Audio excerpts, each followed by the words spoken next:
much though. Badger, this is apparently his very first race, so it's going to be very interesting to see what both of these guys bring to the table. And here we go.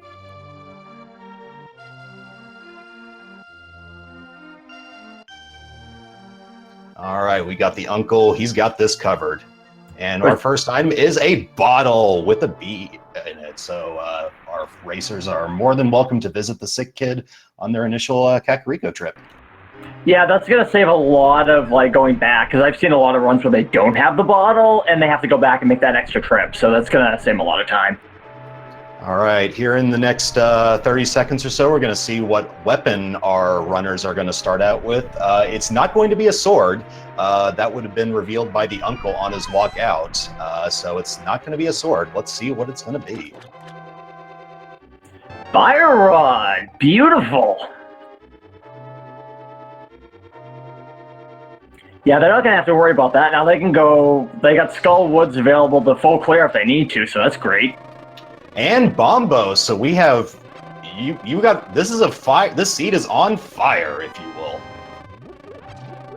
I'd say so. This is going to be a monster jam, I'll tell you that much.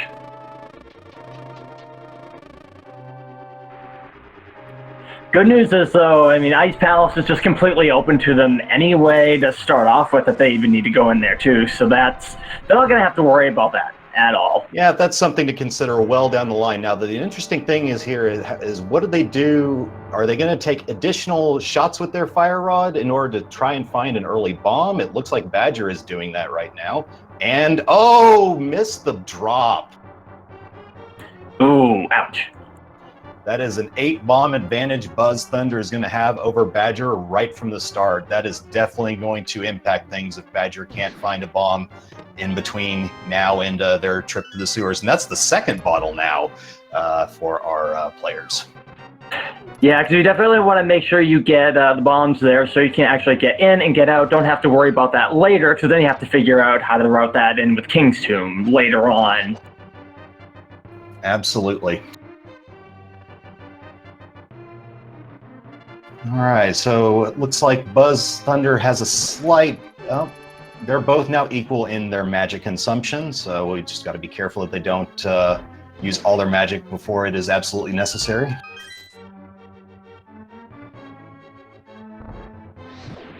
And we get a key from the chest there.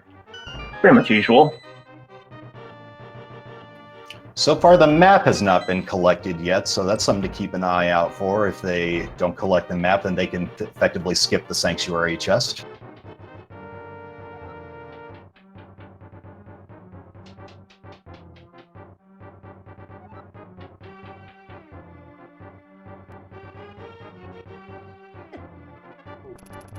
Wow. I never expected Fire Rod to really do a number on that guy, but never thought of that before. Interesting. Yep, it's a one-shot, one-kill for the Fire Rod on the guard there. Badger has got about 2 shots left, so he needs to make sure he's still got to use it on the rat that has the key in the final sewers room there. So something to take note of there.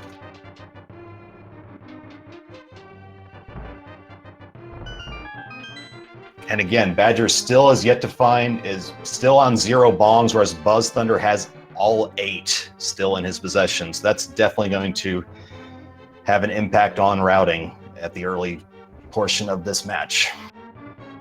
And not only that, too, if Buzz ends up using all his magic for some reason, not ideal, but he could switch to the bombs and kind of blow some guys up in the meantime. Absolutely. Always good to have a backup plan.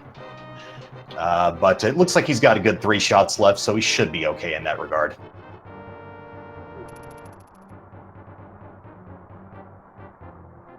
Interesting, Buzz taking the right half, whereas Badger going the left, which tends to be the more conventional exit path. So if I recall, they kind of end up being about even as far as the amount of time goes, if I'm not mistaken.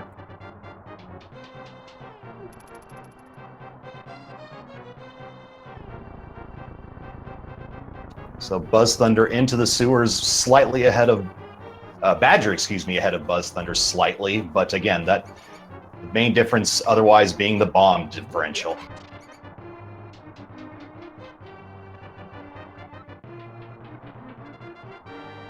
So I'll have to see how the drops play out, too, if they decide to go at them, because I always tend to get some good luck in sewers with beating enemies, but then again, I haven't had limited ammo as well, so... Badger now on one shot, and there's the bow. That opens up a number of options for our players.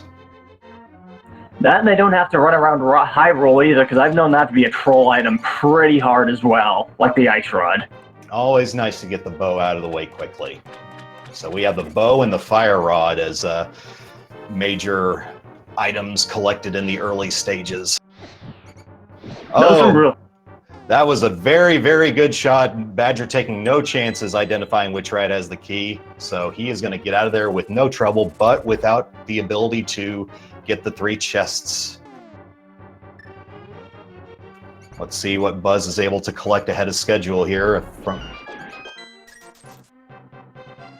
Extra 20 rupees from the rat, too, which is always really good at this stage. Looks like we got a piece of heart, map, and a bomb upgrade. So not too much to worry about in that regard for Badger, anyway. Well, the only thing is, though, Badger does not know that. So while it's not going to be a huge deal, it is definitely something that should be on the back of his mind. If he's paying attention, he would know that there is a map in one of those 3 chests, as he did not collect the map anywhere else on his journey. So Badger now taking the south route to Kakariko, presumably. Hopefully he's going to find a bomb on his way. It's usually good to grab at least 2 bombs here if you need it. One for the race if you need it, and then I usually find bomb hut. There's the first 2 of them. Nice. And then use the other one for the bomb hut, so you can farm bombs there too, so you don't have to buy them. All right, so Badger's going to take a peek at what the race and the library have in store. Well, whereas Buzz is getting some hearts from the tree and is probably going to check the lumberjack ledge. No! He's going to check to see what else is in the item pool, which is magic from the tree. So, magic and hearts.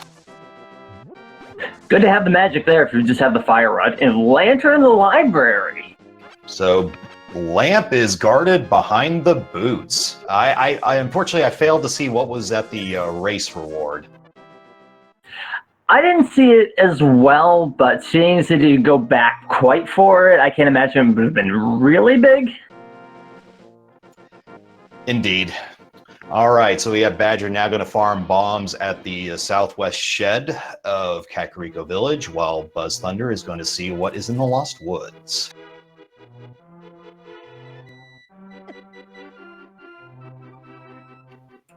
And we got a mail upgrade for Buzz in the vanilla mushroom position, so a nice little bit of extra effective health for him. Especially in the early stages, like it can be tricky to run around with 3 hearts sometimes. And why not have a progressive glove to go along with your progressive mail? So that opens up a number of opportunities there with the glove in his possession. Oh yeah, definitely.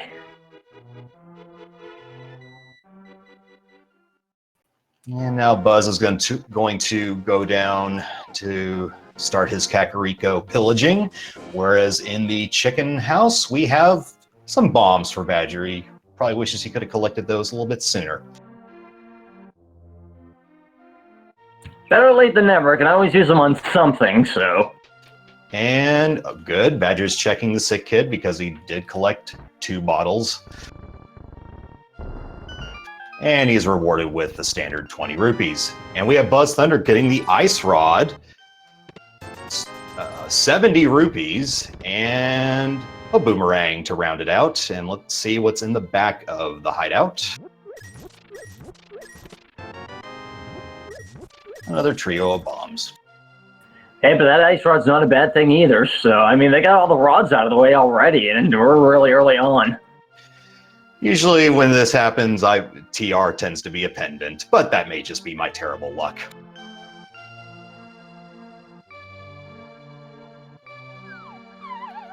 We've got Badger going to clear out Blind's hideout on his end, while we're going to see what's in the well for Buzz. 100 rupees, so that gets the bottle merchant fee out of the way in one fell swoop. Another set of 20 rupees in the back. And just some rupees and arrows to round out the visit. Ain't nothing like a little pocket change to build up for Zora a little bit, too. No question. And Bottle Merchant offers a piece of heart for that 100 hard-earned rupees. He loves your money.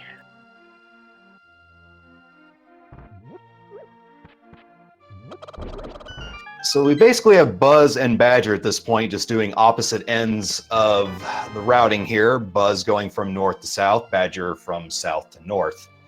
Badger will be going into the Lost Woods, presumably to collect his armor and his glove. And we're going to see Buzz check the sick kid and the tavern. I have a feeling once Badger finds the power glove, he's going to go back and try that back of the sewers there.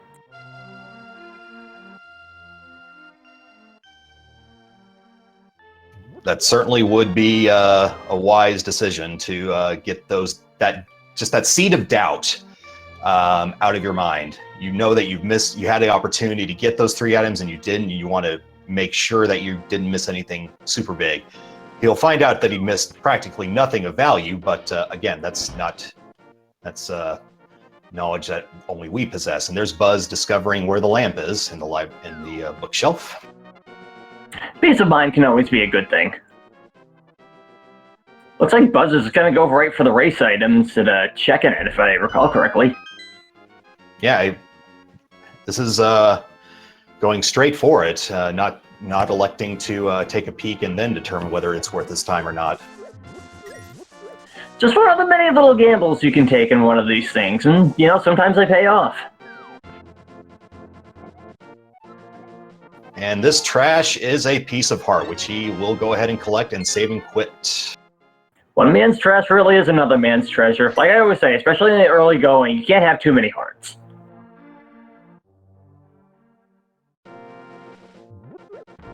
All right, Buzz likely making the trek now to South Hyrule. Probably going to check the dam.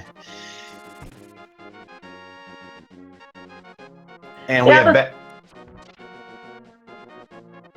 Go ahead. I was going to say, that's a good next move, but go ahead. What were you saying?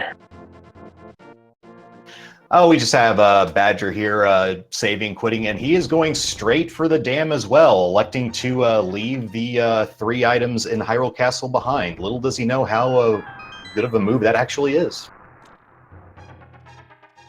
Yeah, that could pay off as him catching up later, so, I mean, that's a good call just coming from us here. Piece of heart in the emptied pond, and we check and see 300 rupees. So that pretty much rounds out the initial rupee requirements for Buzz.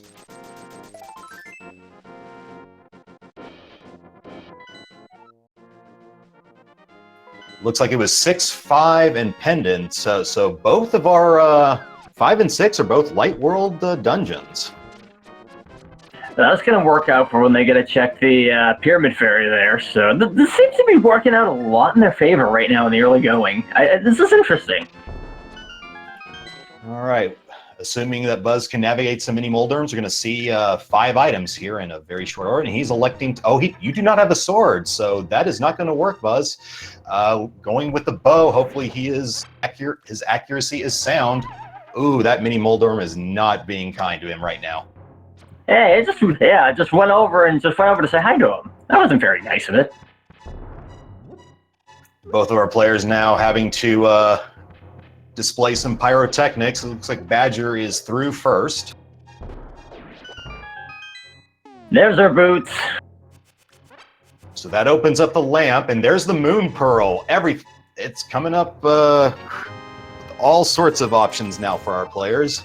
They don't have Dark World access, of course, just yet, but they're well on their way. Yeah, it's pretty much one step away in a couple of different directions, so this is really going to open up a lot for them once they find the, once they find the hammer or the Titan's Mint or something like that, yeah.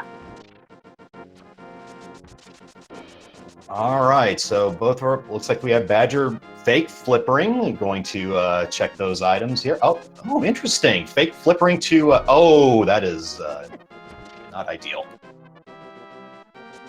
Yeah, that's the thing you got to watch out for. Because if you do fake flippers and you get hit, that's pretty much an instant game over for you. Absolutely. And so Buzz taking the land route to the Ice Rod Cave. We're going to see what it contains here shortly. While Badger is going to collect himself, and he looks like with the boots, he's going to go ahead and check the bonk rocks. And that's bottle number 3 for BuzzThunder. Excuse me. I believe all 3 bottles with a B inside, if I'm remembering that correctly. We got lots of B's going on here, so in many different ways.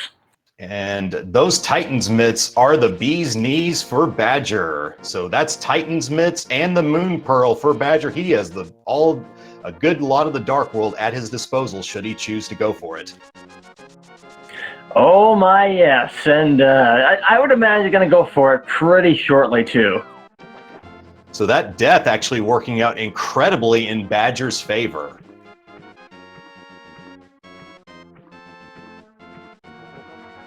And he is wasting no time collecting the lamp.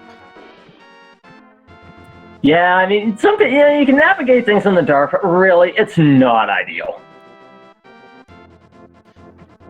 All right, Buzz, it looks like he is, because he has the Moon Pearl, he's going to do the walk on water glitch to check what's behind the waterfall and take a peek at the Zora items as well.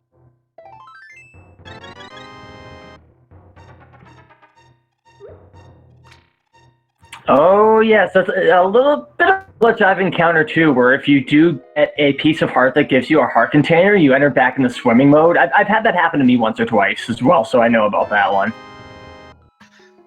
Well, Buzz tried to get something, but declined the fairy's offer of a free potion, so he gets his bottle right back. Meanwhile, Badger, with the lamp in hand, is going to ascend Death Mountain. And what was the right? Did you see the right chest in the waterfall? I'm afraid I missed it. A little love on the left and a lot of love on the right, so pretty much a lot of love from the fairy.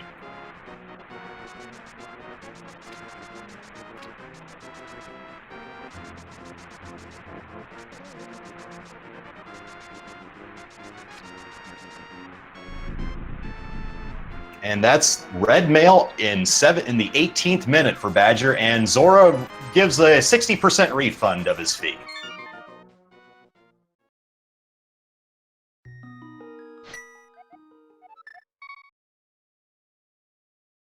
Feeling slightly generous, but still life lessons. We're going to see what's on Spectacle Rock, which is just a nickel, so that can be skipped especially with 500, and that's another blue rupee if I saw that quickly enough. So nothing of incredible note in the initial Death Mountain spots. And here we have BuzzThunder. He doesn't know it, but he's about to get to his Titan's mitts as well.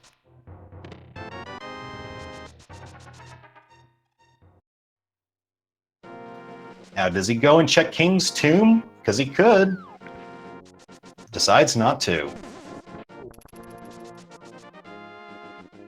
We'll have to see what kind of call that is later on, but could play out, could not play out. Let's see what Sahasrara has for Badger here in the next few moments. Meanwhile, Buzz is also on the way to collect his lamp.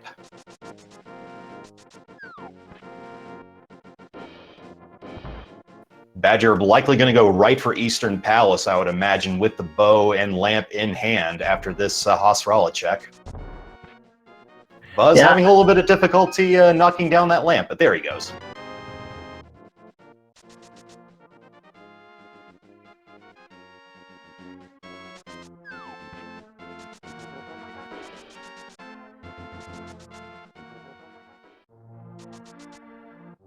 All right, BuzzThunder likely going to be entering the village Thieves here, while Badger is going to go ahead and get Eastern Palace out of the way. Pretty good call, I think, on both, because Thieves Town does have some good items quickly that you can get. I mean, from the Thieves Town itself and then the surrounding areas. And then Eastern Palace does have quite a few items you can find, so this is a pretty good call on both of them. All right, so we got Pod is the green pendant, whereas our other pendant is at Swamp. Every other dungeon in the Dark World is a standard crystal. Well, look at that. They don't have to worry about Turtle Rock as much. I mean, they're still going to find a container of Samaria for that, but that'll come with time. I'm sure they'll find that pretty quickly. Yep, with Mire and Turtle Rock both being required, they're going to pretty much need the full loadout. Basically, not a lot of items that they can skip to get to go mode.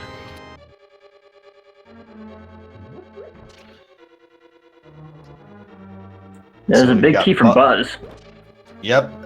We've got 2 separate dungeons in play right now. Badger getting a single rupee in Eastern Palace, whereas Buzz is navigating Skull Woods. And pardon the, it's Village of Outcasts, not Village of Thieves. Pardon that gaffe.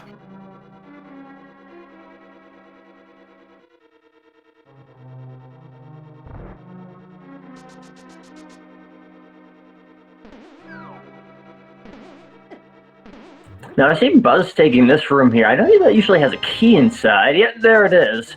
Yep, it is required to have a key to prevent soft locking. He unfortunately did not find a key in the first 2 chests, so he had to get through that to get out of there.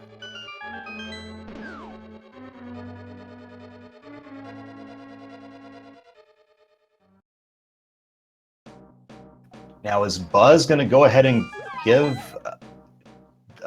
Mothula a go here? He has very little magic to his name, and he's got blue mail and some hearts, but that would be quite... that might be a gamble at this stage. Yeah, and then not only that, you do have the big gauntlet of the Gibdos there beforehand, and those can be a real pain if you're not paying attention to them. Especially with his magic count. But we'll see what he decides to do here. Meanwhile, Badger is continuing his trek through Eastern Palace, about to face the Armos Knights here in a few rooms from now.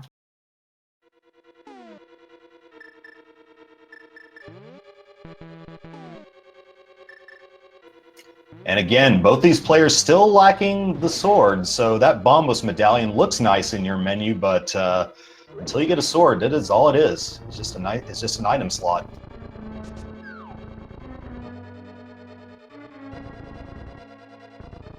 Meanwhile, Badger did not get the jellies initially, so he's having to throw pots at them, and now he's going to take out the final enemy so he can face the boss.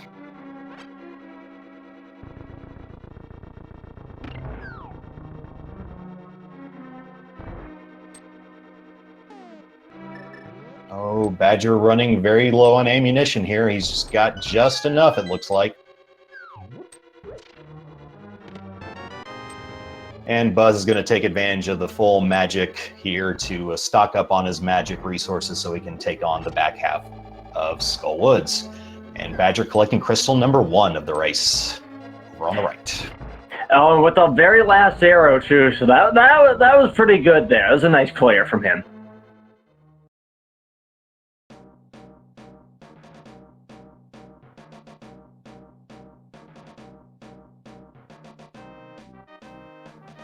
And let's see what Badger decides to go from here. Maybe now he's going to check the graveyard spots. Wouldn't be a bad idea at this point. Buzz electing not to go crazy and attempt Mothula at this early stage. Going to have to revisit that at a later time.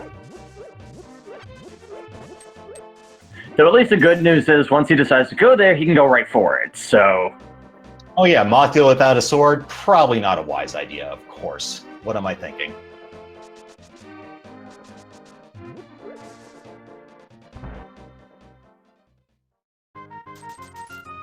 And it looks like Buzz about to check the chess game. Yep, looks like both these players' divergent routes have converged now at the Village of Outcasts. We'll see where they go from here. If we see Buzz going into Thieves Town, let's see if Badger follows suit. Oh yes, the good part about here is there's 4 items that are pretty much right there from the get-go. So even if you don't finish the dungeon completely, it's those 4 items right there, ready to go, and you don't have to worry about it. Big key already collected with the map, so we have 2 items left for Buzz, while Badger is collecting the other Dark World locations within the village.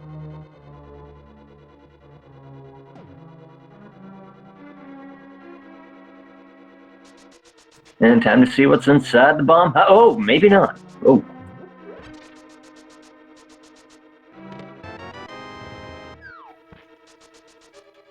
And that's 0 for 3 for items in the... And there's Quake, so that's one of the 4 items in Thieves Town in the opening quartet.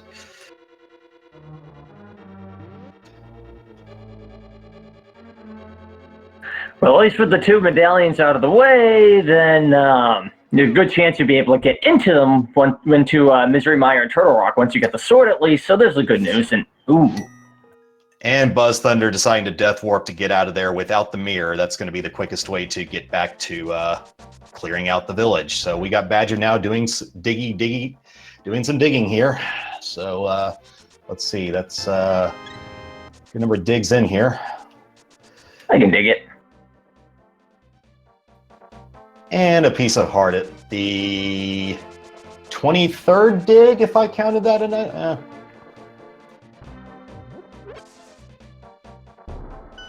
Yeah, well, it looks about that. I didn't get a good count on that one. It's kind of irrelevant. But anyways, we've got Badger now going down to the South Dark World locations. And there's our first shield of the run. Hey, gotta start somewhere. They probably would have preferred the sword over the shield, but you got the board. Now it's time to find the sword. Exactly, and that sword's gonna be somewhere. Everything's gonna be somewhere, thankfully, so.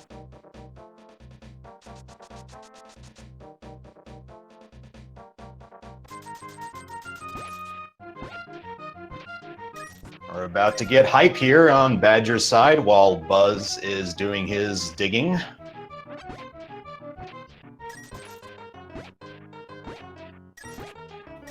Let's see how hype this supposed cave is.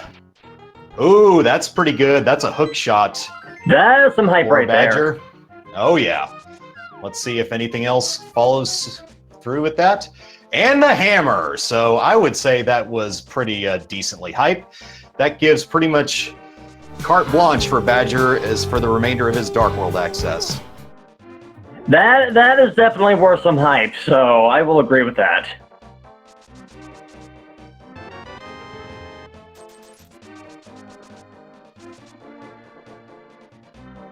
And just 20 rupees from our stump friend there. Yep. Stumpy thanks them for the visit with a slight tip. And we got BuzzThunder here about to be right behind Badger in his hype cave check. Meanwhile, we have Badger. Looks like he's going to go back and warp back into the village of Outcasts here. Maybe check the north side Dark World. And he's checking to confirm, yes, that is a red crystal at Desert and a pendant at Tower of Hera.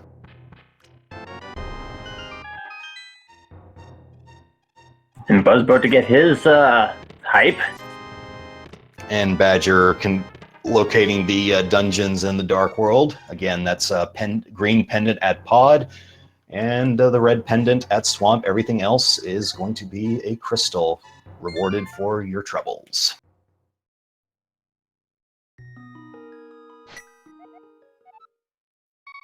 And Badger's now going through his opening 4 chests of Thieves Town.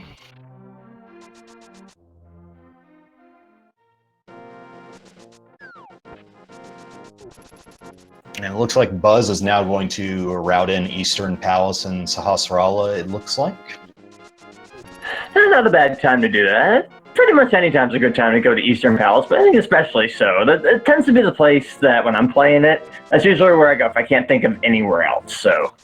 Always a good opening location to check, but with the number of items, progression items in their possession,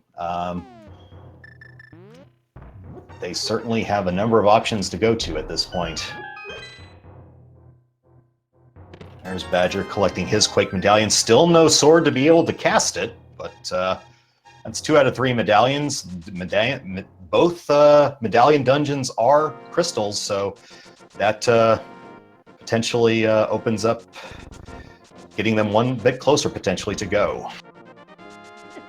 Definitely. It'd be worth, I think, to checking out the rest of Death Mountain pretty soon, especially where you have both the hammer and the hook shot, and get those 7 chests in the Paradox Cave there. Absolutely, and with Moon Pearl and Titan's Mitts, they can route both Dark World, Light World. Not quite Spike Cave just yet, but everything else otherwise is fair play to them.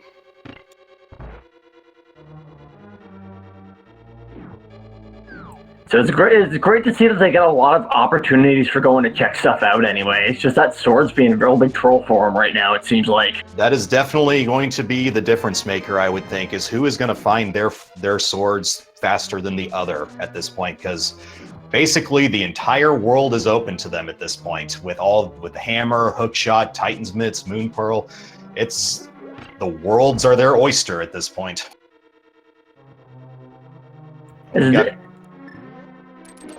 Oh, I'm sorry, Rick. Yeah. I was just noting that Badger is deciding to go ahead and clear out all of Thieves Town, not just stopping at the opening 4.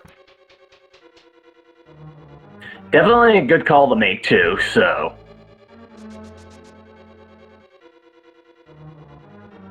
You could theoretically defeat Blind with the hammer. Whether Badger is skilled enough to pull that off, we will see if he decides to attempt that.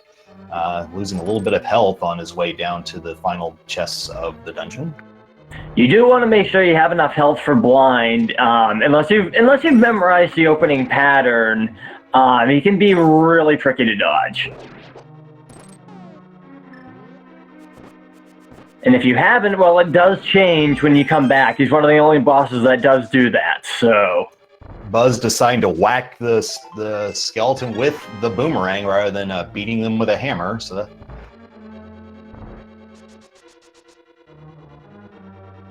good use of what the boomerang can do. All right. And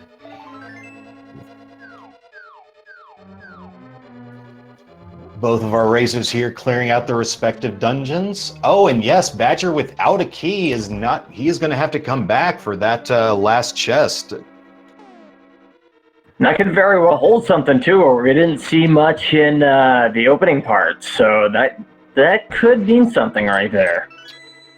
So at this point, our players are definitely needing the Cane of Samaria and a good bit of swords, as well as the flute. The mirror and the flippers may not be required with the swamp being a pendant. Yeah, not necessarily, because you generally need that and mirror to get in there and do your thing, so. We do have Badger attempting to defeat Blind swordless. With the red mail, that certainly makes a lot of sense. He has a lot of health to do it, but he's down to half a heart. Ooh, oh, that was a close one, though. A very valiant effort by Badger. Unfortunately, he is going to need to give that a second try, but he elects not to. He's going to come back for that maybe when he has a little bit more health or a more conventional weapon at his disposal. Yeah, Blind's definitely one of those you really want to have a sword for, because the hammer's got it has a bit of a wonky hitbox sometimes. But Peg Cave is not necessarily that wonky, usually. And without a sword, the hammer dash is not going to be an option, at least not efficiently. And we see Buzz collecting his Eastern Palace crystal, so that evens up the crystal count for both of our racers. Badger's still attempting futilely to hammer dash this. Fortunately, that requires a sword. Yeah, I had to learn that the hard way once, so I don't blame him for trying it and getting a little frustrated there. Yep, that's definitely something that you don't know until it comes up. Well, there's a little hearts for his efforts, so yeah, that'll help with Blind.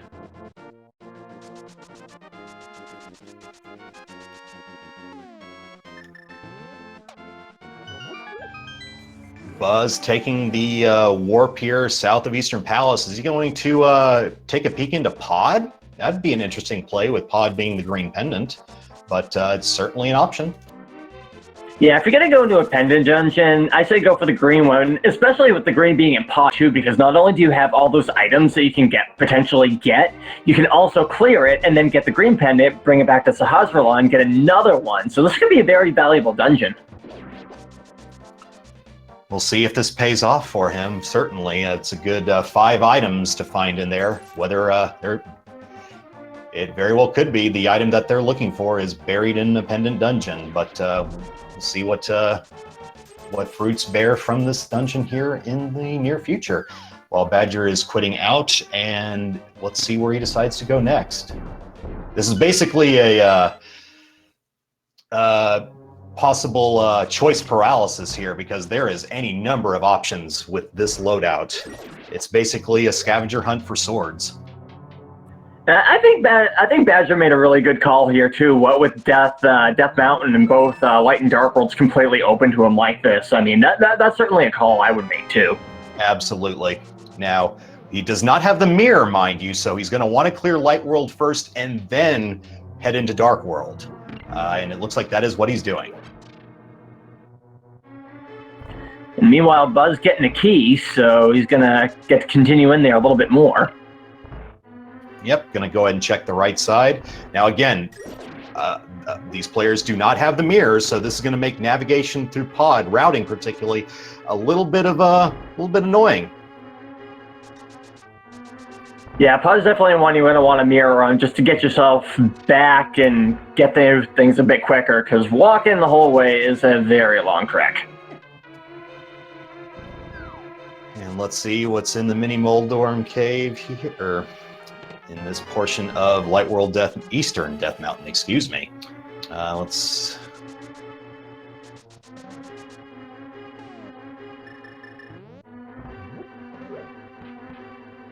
Not so much to start with, let's see. Just a bunch of hearts and upgrades, so nothing really there so far. Let's see if... Nope, Badger not going to bomb jump, he's just going to take the fall and ascend up. And there, oh wow, BuzzThunder's gamble paid off huge. That is the Cane of Samaria in pod, and Buzz is well on his way. Still looking for swords, but that is a major item off the shopping list. Oh, pod is showing us time and time again that it still has the goods. BuzzThunder not satisfied with that. He's going to go ahead and full clear this thing, it looks like, or at least continue on. He's not going to... take his cane and run. He's going to make sure there's no other hidden gems in here. And if you have the arrows too, why not? Because so often I've seen players get stuck without the arrows and then have to come back, so...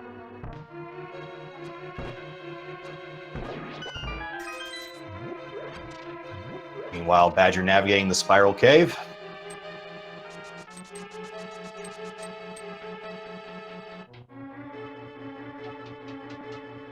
And is awarded 10 sticks for his troubles. He is likely now going to go down and see what the Dark World side of Death Mountain has in store.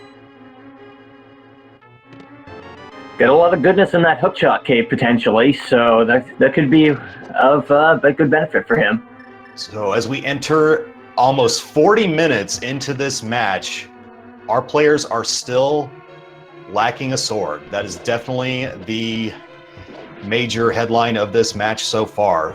A practical swordless seed thus far for our runners. The good thing is, though, that the hammer does the same damage as the tempered sword, so they're not totally out of a good weapon, but it definitely helps to have a sword. No question. 2 swords are absolutely required to finish this, so they're going to want to find them somewhere. It's just a matter of when.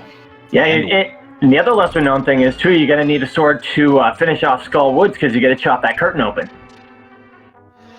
That is a fair point, and I failed to recognize that when when Buzz was, or whoever it was that took an early visit into Skull Woods. So fair play to for that. And we got some powder, so we got a little more fetch quest going now for Buzz. We'll see if he decides to follow through on that, or if while Badger is checking the hookshot cave at this moment, finding the book. And there's the first sword for Badger in the fourth hookshot chest. In the 40th minute, we have Badger finally collecting a fighter's sword. Meanwhile, we have BuzzThunder having to backtrack from the maze in Pod. That is one of the drawbacks of doing this without a mirror. But now, if you Badger, though, you're going to be really happy about that sword find, regardless of all the other little random things you got there, because that's something right there. Speaking of sword finds, we've got Buzz with his first sword in Pod. So both players finding their respective first sword literally about 30 seconds apart in their own separate locations. Welcome to the fun of Randomizer. You never know what you're going to find next. Looks like Badger, with the book in hand, is going to go ahead and check out Desert Palace. The flute and mirror option to enter is certainly not available to them at this time. Well, and they'd be able to full clear it too, and whether or not the key's on the pedestal there too. So that's something they don't have to worry about either. Certainly not. Let's check what Agina's cave has for Badger here. Yeah, it's just a little bit of love. You're glad you stopped by, but they don't have much for you. And we're going to get a King's Tomb check for Buzz. Let's see what we've got in store here. Just a little bit of money. So while they could have checked that much sooner, it turns out it's not going to be a factor. You know, the other thing for Badger that's going to open up once he finishes Desert is that he can check the Pyramid Fairy too, so he can route in some pyramid check stuff there. Absolutely. That's going to be all Dungeons 5 and 6, which opens up the big bomb at the bomb shop in Dark World, which will allow 2 additional chests to be available for your perusal. And I don't believe either players check the ledge item either, so there's a third one there, and Badger can route that in before he does Pod, so he got some good routing going on here. Certainly, it's just a question of whether he decides to go into Pod, or if he elects to look elsewhere. We know that Pod certainly has what he is looking for. He would find the Cane of Samaria and a Master Sword at this point. Yeah, this run shows you never want to count out a pendant dungeon in a run. Don't ever fully count it out.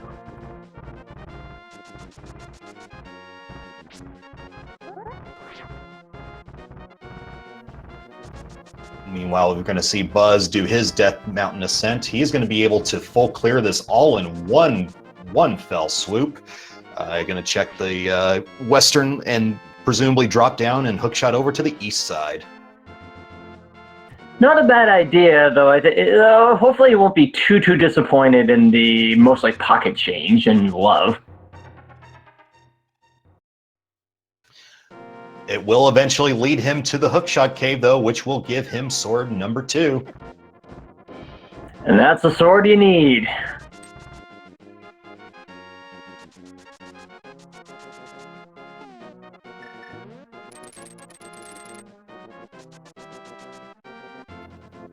So Badger progressing through Desert Palace. Boots were required with the small key on the torch, but that's obviously not a problem for our runners. Not at all. I mean, hey, early Pegasus boots, those open up a lot of things, so...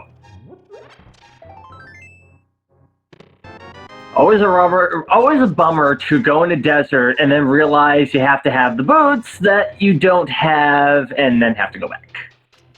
Looks like Badger's going to go ahead and get a little bit of a health insurance here.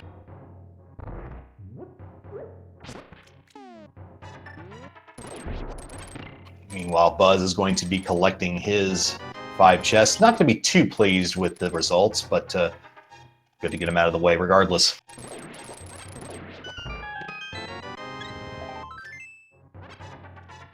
Getting those mini Moldones out of the way, I want to share in the hype too, so...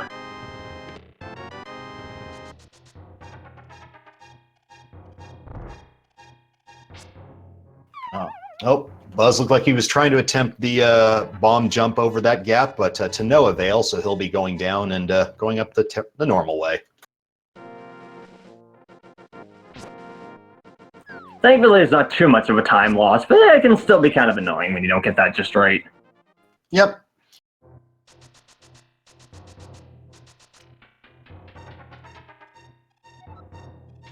So Badger about to face the Lamellus, and with the Fire Rod, arrows, he has no shortage of options to quickly dispatch this boss. Well, he's definitely coming in and playing Exterminator, so for a nice wide variety of tools at his disposal. Now, is Buzz going to take a peek into Hera? Or...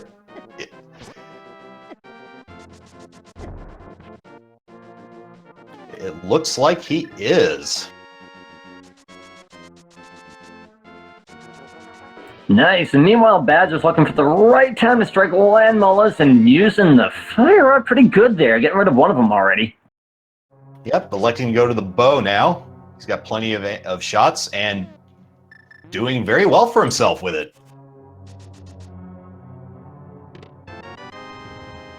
And that's the big key in the lobby of Tower of Hera, so no need to go to the basement just yet. And there go Landmullis and get a piece of heart for his troubles. And that will be crystal number 2 for Badger. So both Light World crystals out of the way. That opens up again the pyramid fountain chests. And it's just going to be Dark World dungeons from here on out for Badger. Definitely a lot of exciting potential here. I'm kind of curious to see what Hera's going to hold, though. This is kind of an interesting gamble. Yeah, I certainly would not be doing this for just the 2 items, but who knows? There could be a sword in this dungeon for all we know. And hopefully our resident Trolldorm isn't going to be guarding it, because boy, can that put a hamper on the run in a hurry. Well, hopefully just 3 quick little pounds with the hammer is all it will take, but we'll see how Buzz decides to navigate it. And it looks like Badger's heading toward the bomb shop already. He knows better, that's for sure. It looks like Buzz, despite having the hookshot available, decides to not hookshot over to check the big chest. He's going to take the standard drop.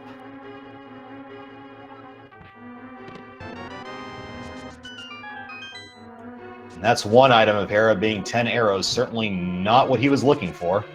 Meanwhile, Badger on the right side is going to go ahead and check what Fat Fairy has in store for the seed. You know, I find it interesting that the regular bombs actually hurt you, but the super bomb does not. Just an added feature of that 100 rupee investment, I suppose. Meanwhile, Buzz is using the hammer to hopefully take down Moldorm in one go. That's hit number 2. Ooh, that was a little close there. Meanwhile, we have 20 rupees and a bomb upgrade at Fat Fairy, so... Fat Fairy not having much. Always worth a check. And Moldorm is down. Let's see what we have from him. Just the compass, which means the final item must be in the basement after that pendant collection. Now, if he decides, I'll be very curious to see if he elects to go ahead and do the basement at this point, or if he decides to forego that. Yeah, the basement just does take a while, and if the item isn't worth it, then you lost yourself a good portion of time just waiting for those tiles to disperse, but I don't think we have to worry about that now. Yep, Buzz electing to leave that behind, and is going to go to Spiral Cave and presumably check the Dark World locations thereafter. Meanwhile, Badger on the right is going to see what Resident Catfish has in store.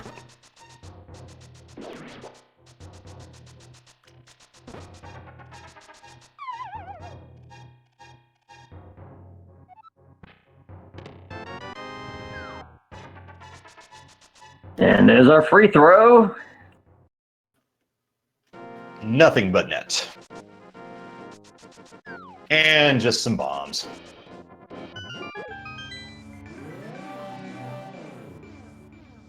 So Buzz with that pod gamble, certainly I would despite being a crystal down, I would have to give a slight edge at this point. Now he is taking a lot of time at Hera, so I'm not sure whether that's going to bite him or not, but he is certainly closer to being able to finish this thing out than Badger at this point with the Cane of Samaria, and he will soon have his second sword here in the next few minutes.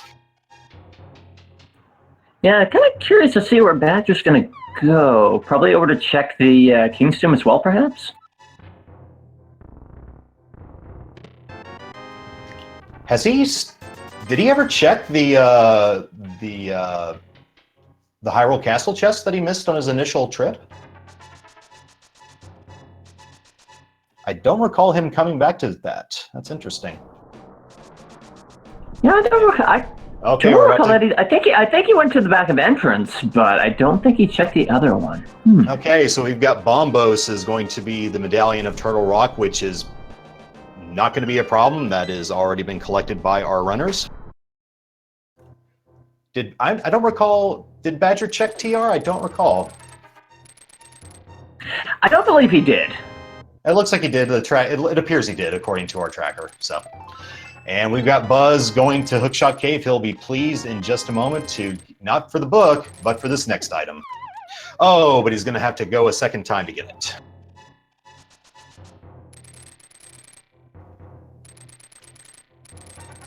It's going to be worth all the effort, I think.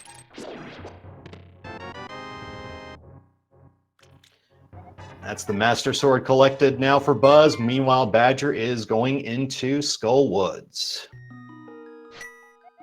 Not a bad idea anyway. It's a pretty quick dungeon no matter how you route it, so.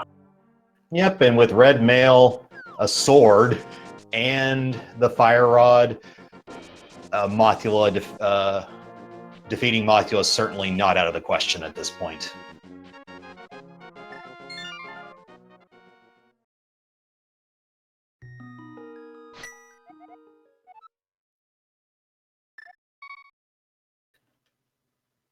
Oh, so let's see. We're going to get a nice little bomb jump over there. Oh, there we go. Nice. Very nicely executed by Badger. Unfortunately, the map was his reward. But hey, sometimes a good play is its own reward itself. No question.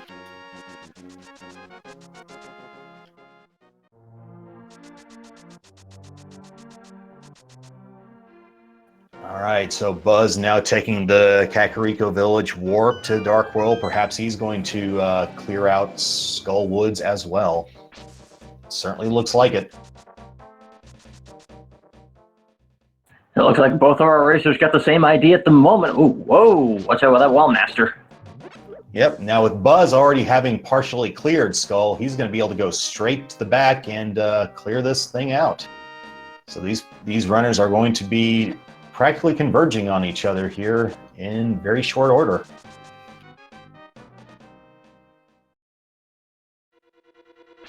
Should be interesting to see how that Mothula fight goes too, because I've seen it go super easy or it gets a little bit crazy if you take too long, so. It helps to get the initial hit in with a dash at the start. That tends to manipulate Mothula down to where you can get a few hits in without the spikes overriding your damage, because as experienced runners will know that if you damage Mothula but it goes into the spikes override the damage and basically nullifies any damage you would have done otherwise.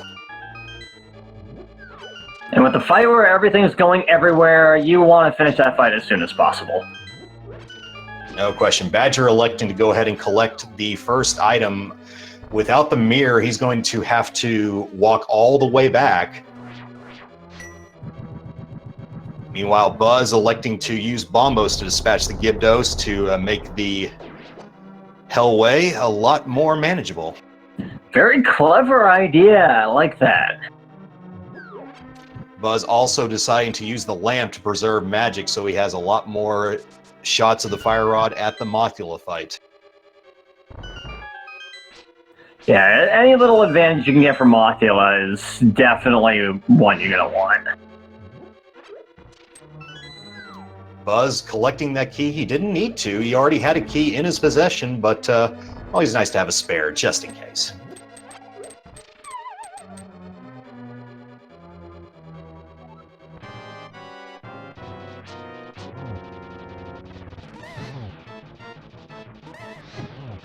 And it looks like they're closing in on one another, and Buzz getting the first strike in.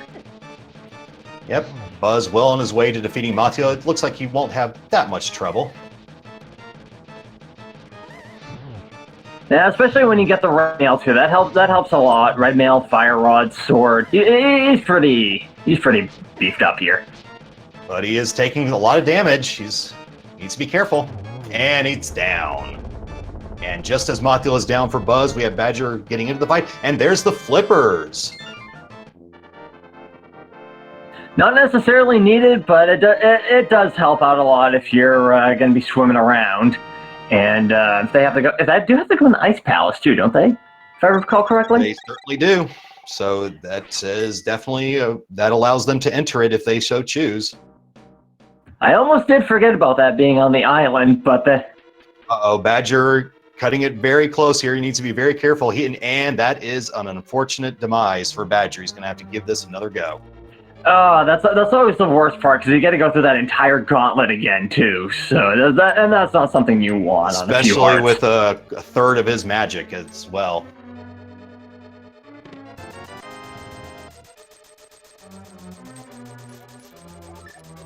And Buzz is going to pick up his bunches of rupees. Without the mirror, he could not check the pedestal spot, so he's electing to get out of there and reconnoiter at the sanctuary.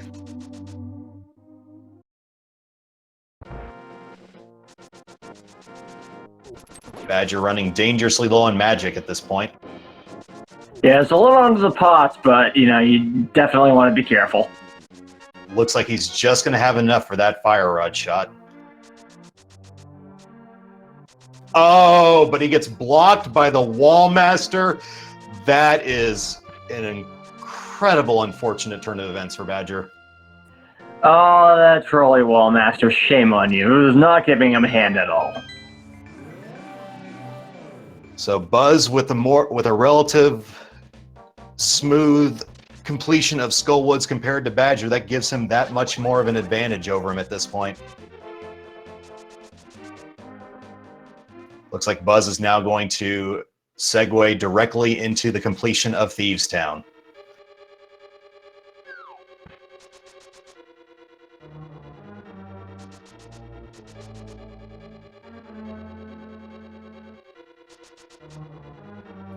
Meanwhile, Badger collecting himself, and it looks like he's maybe giving it another try here at Skullwoods. Yeah, sometimes the best thing with Skullwoods, you gotta take a step back and then jump at it again, because he's gonna have to complete it anyway, but it looks like maybe not. Nope, it looks like he is going to take a dive into Thieves Town, following right on BuzzThunder's heels. Badger just has to go and defeat Blind at this point. He previously attempted to give Blind the hammer treatment to no avail, but with a more conventional sword at his side, maybe things will be a little bit different. Hopefully so, because I saw some good twitch reflexes there, which you're going to need if you can't get the pattern down. So that was some good moves there. He is unfortunately going to have to deal with a blind refight, meaning he's not going to get the initial easy first phase, so he's going to have to go right into it.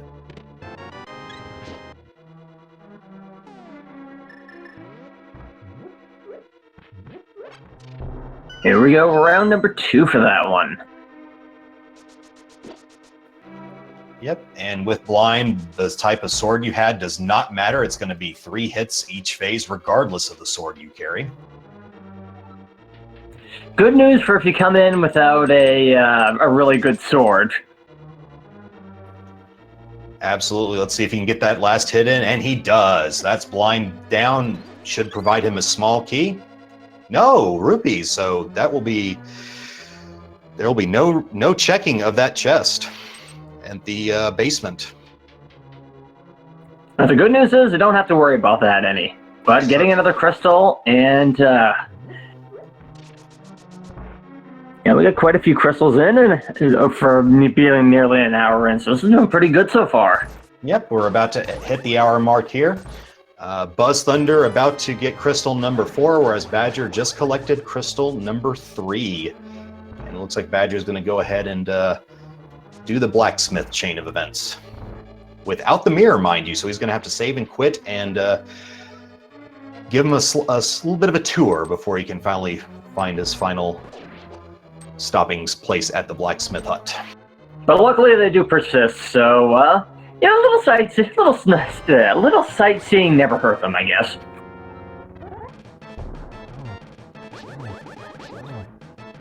And got to see the pun this time from Blind. Got no fishing. Very nice. Yeah, this is a swordless seed for 40 minutes and a mirrorless, fluteless seed for our runners. So definitely causing Makes our some runners to rack interesting their routing brains. choices. Absolutely. Especially during some of the palaces, because you got to figure out, do I really want to death warp out of here? Do I want to walk? What do I want to do?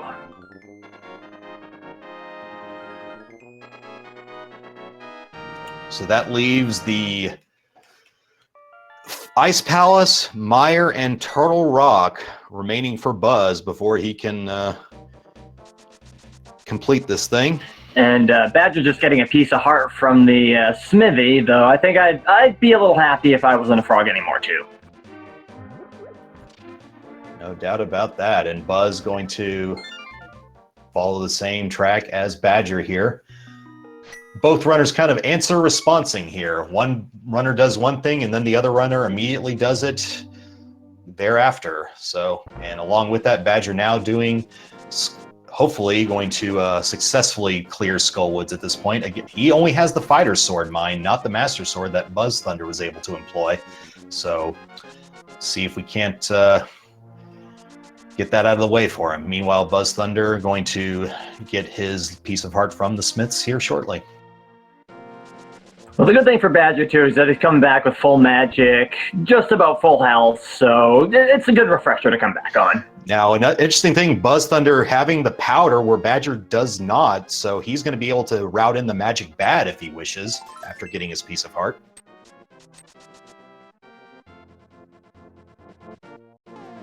And now we're kind of excited to see what's in the Batcave.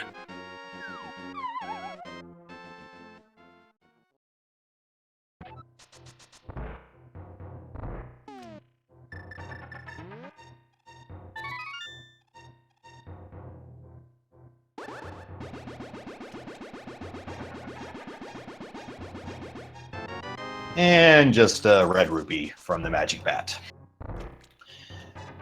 We've got Badger navigating the back half of Skullwoods here. Oh, I'm picking up a full magic. Nice.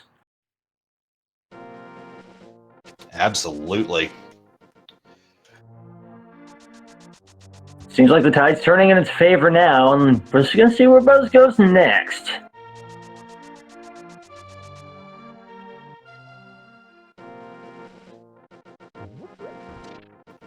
Looks like Buzz may be deciding to check the northern spots of the Dark World at this point. Not electing to jump right into Ice Palace at this juncture. Our runners are really looking for a flute at this point. That would open up the mire positions. So it could be just as well, it could be an Ice Palace, so you never know.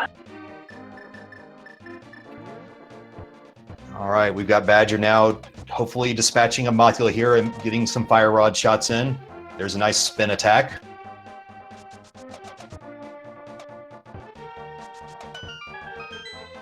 Taking some damage from the spikes. Down to 3 hearts. It's cutting it close once again for Badger. Mothula giving him all sorts of problems. Somehow missing that fire rod shot. This is cutting it close. Oh, there we go. That's a load off Badger's shoulders for sure, and he's going to get his flippers as well. Very nicely done, Badger.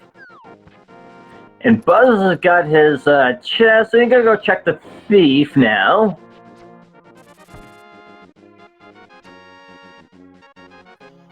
Yep, without the mirror, can't really do a lot on the way to down the southwestern portion of Dark World, excuse me. So electing to just go right to Link's house with the purple chest and deposit it right now. and is given a slight tip for his efforts.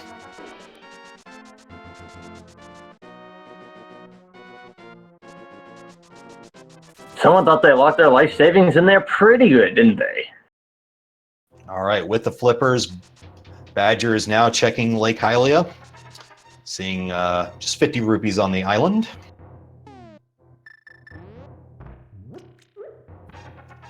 BuzzThunder going to check Agnes Cave. Nothing of note there, if I recall. And it looks like Badger's going to check Hobo. Certainly a wise decision. Probably going to check the Hobo here and see where he decides to go from there. And a sword! So that's our third identified sword location. So that's Badger with his his second sword. Buzz getting his second sword at Pod. So whether Badger decides to dive into Pod to potentially get a tempered sword, we shall see. But both players now with master swords. Yeah, it could go either way. It could go to Ice or Pod. I mean, it's kind of right around the same way, but let's see. Looks like it's an ice trip. With that sword upgrade collected, he's going to go into ice. Not sure whether he would have gone into ice with the fighter sword or not, but that master sword certainly giving him enough firepower to, in his mind, get this thing done. Yeah, because especially if you're gonna go into Cold Stare, you definitely want to have at least a master sword. Or be very confident in your hammering abilities. Even with Red Mail, Cold Stare can hit like a truck, so it's a very dangerous fight if you're not prepared. Frostbite is the worst kind of bite to get.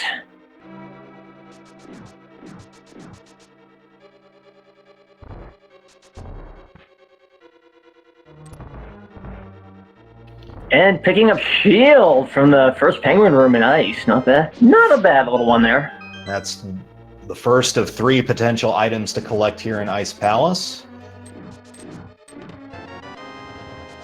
Meanwhile, Buzz is clearing out Desert. Looks like he's got the right side cleared out here. He's going to be going back to finish it out.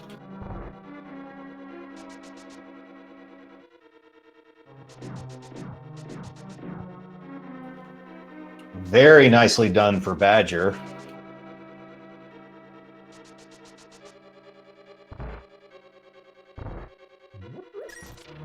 And does he get a 2-for-1? He does.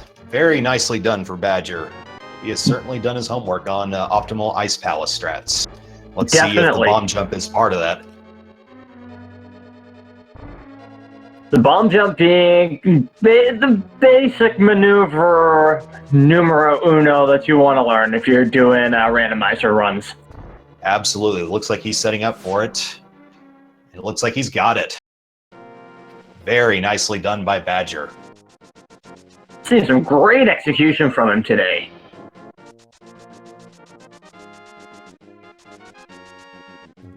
This may be a little bit of a time making up that he needs at this point with the Mothula setbacks. Nice little idea on the bomb strat there too. Absolutely. Without the tempered sword, you were not going to be able to spin slash those things in one go. You could have used the hook shot, but with 20 plus bombs in your possession, why not? Yeah, exactly. And if you miss with a hook shot, everything's going to spread anyway, so.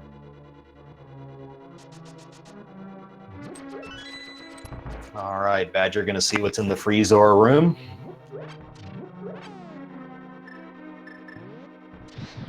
Just a small key.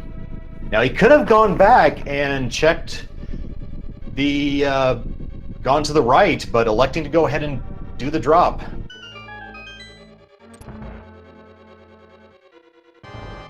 And Buzz is about to play Exterminator as well.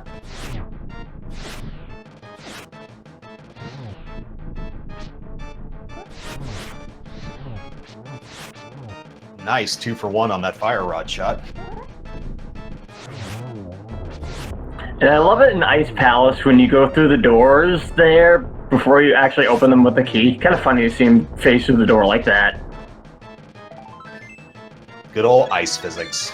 And there's dungeon number 4. Let's see here. Yes, 4th crystal, rather. The 5th dungeon completed, with Hera being completed by Buzz in the meantime. That's 4 crystals now for both of our runners. Speaking of both of our runners, they've definitely been doing a great job here. And if you like what you've seen from them, please don't hesitate to give them a follow. They've been doing a very fantastic job today. No question. Both runners definitely deserving a good little click of that follow button for both of them.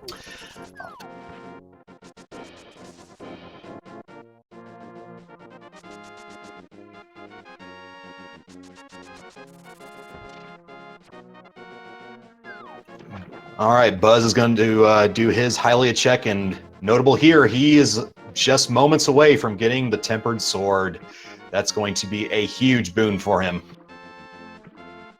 Yeah, because the jump in damage from Master Sword to Tempered Sword is pretty big, and so it's going to make finishing off the remainder of the bosses a lot easier.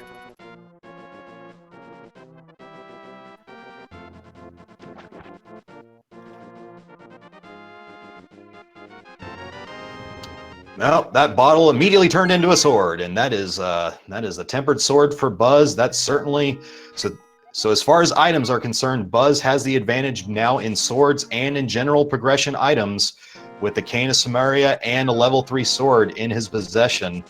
Is definitely going to be the flute is definitely the next item on his wish list for sure. Yeah, it's definitely going to be for both of them because you can't get into Mire without it. So. Certainly not. Now, if Ice Palace turns out empty, we may see, the question may be, do you dive into Turtle Rock if you come up empty? Yeah, when you run out of places, you just might have to.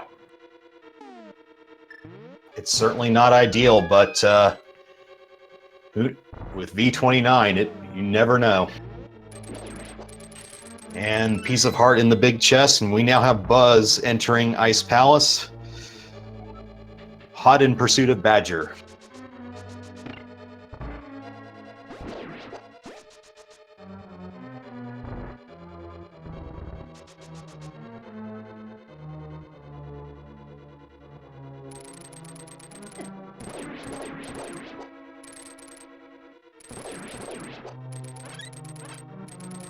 And we've got Badger entering the Cold Stare Arena, and he's going to choose Bombos as his way of revealing the boss.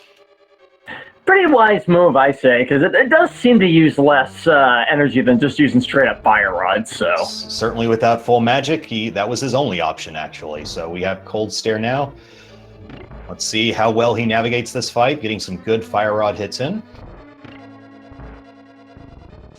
And that's one of them down.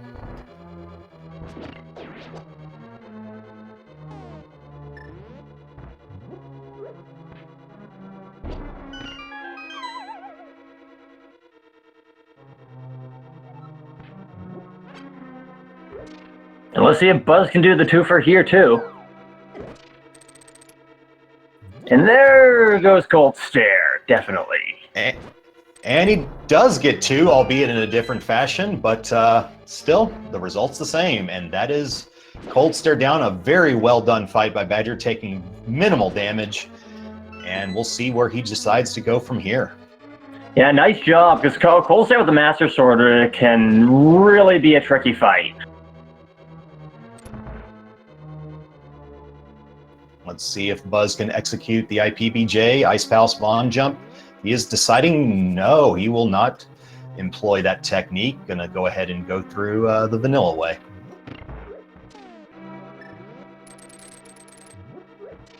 So that definitely gives Badger an advantage as far as the time spent in Ice Palace. That is definitely some time he has made up on Buzz with a very smooth Ice Palace. Not to say Buzz hasn't been thus far, but we shall see how much of a difference that difference in techniques causes. Yeah, that one little bomb jump does save a lot of time, so it's interesting that he didn't go for it.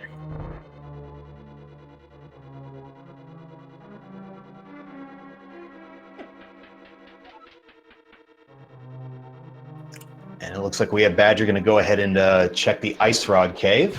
I'm not sure either. No, Buzz definitely did check that previously. Badger, he had that on death on his way to check it originally, so we'll go ahead and get that out of his way.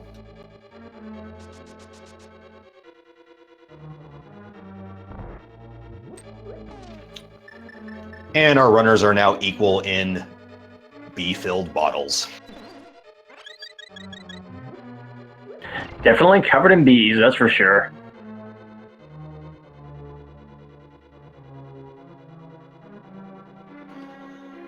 So while Buzz completes Ice Palace and Badger is continuing his clearance of the Light World, it looks like we, once again, the difference we must emphasize here is that Buzz dove into Pod, albeit a pendant dungeon, and was thusly rewarded with a sword and the Cane of Samaria. And it's really a question of whether Badger decides to take a dive into Pod or not. That's really going to determine how close this race becomes. It's looking like, too, he's starting to kind of run out of options anyway, so going to Pod after this wouldn't be that bad of a move either, so... Certainly not. He's going to check Zora's offerings and see that there's just some rupees on the ledge, so that can be skipped with no consequence.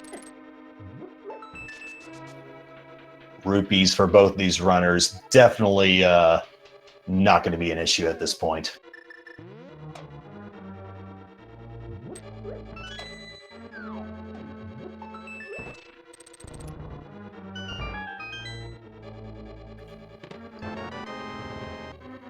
And discounted item.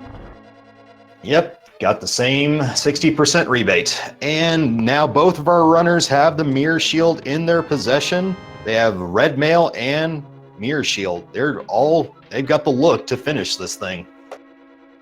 Definitely Mirror Shield isn't a bad thing to have, too, especially if you're like me, kind of have a little bit of trouble lining up the laser stuff sometimes. That helps out a lot. Yep. It would be especially trolly of the seed if the laser bridge does come into play, but if it does, the Mirror Shield will certainly make that less of a hassle. Starting to wonder if that's where the flute might be, but, you never know. That's really going to make the difference. How quickly Buzz finds or doesn't find the flute in comparison to Badger finding both the flute and the Cane of Samaria is really going to tell the tale, I believe.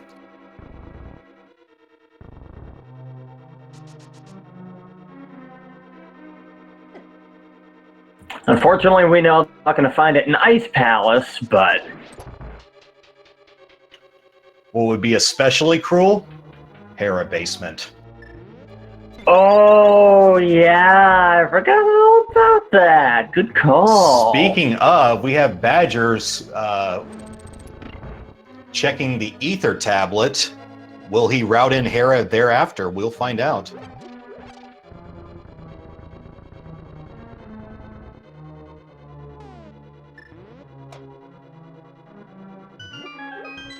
And arrows rain from the sky.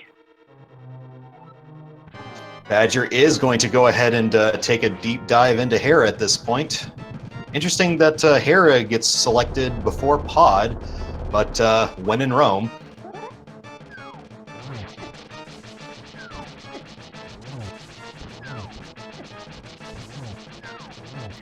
I have to admit, though, I've seen Hera have some pretty essential items in there before, too. Kind of 50-50 chance-ish from what I've seen. So that's not a bad play, but I probably would go for Pod first, personally. Oh, certainly. It's just a matter of 2 items versus 5, Hera to Pod. But if you're going to check the Ether tablet, no reason not to check Hera on the way out.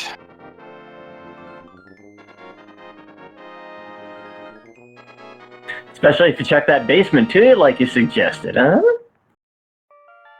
I'll be very interested. That will be one thing to cross off the potential flute list. Kind of depends on whether runners decide that waiting all that time is going to be worth it or not, because that is a really long check, especially at this stage of the game. Well, as you mentioned previously, options are running kind of low here for Badger, so desperate times. And Buzz getting his Ice Palace crystal.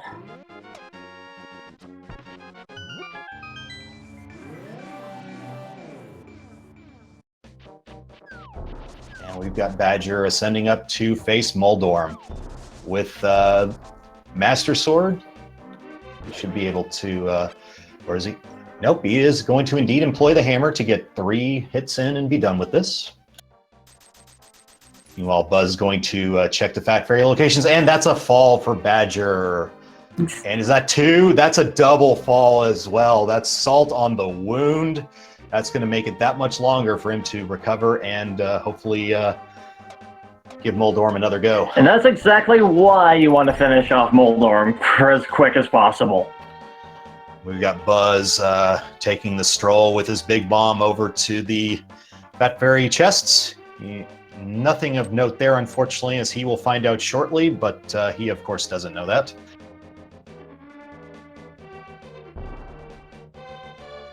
Gives Badger a little time to finish doing what he's doing.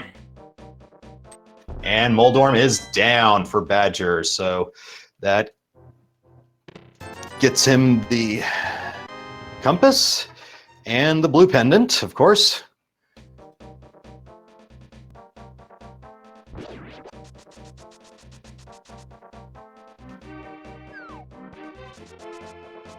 You know what I just realized? You know what would be extra trolly? I have a guess. Pedestal flute? They would need to find the mirror first, but that is certainly not outside the realm of possibility.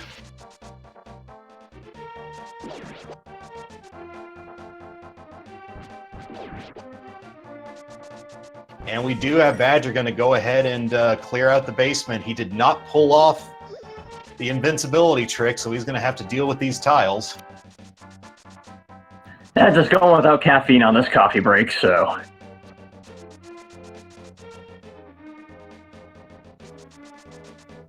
But it will be interesting to see whether your prediction comes true.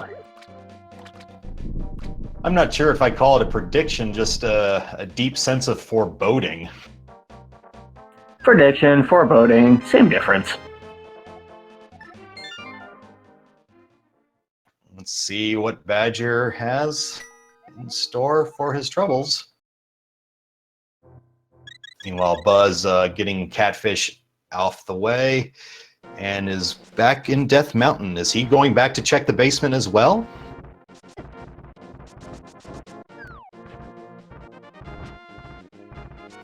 I believe, was it 20 rupees in the basement?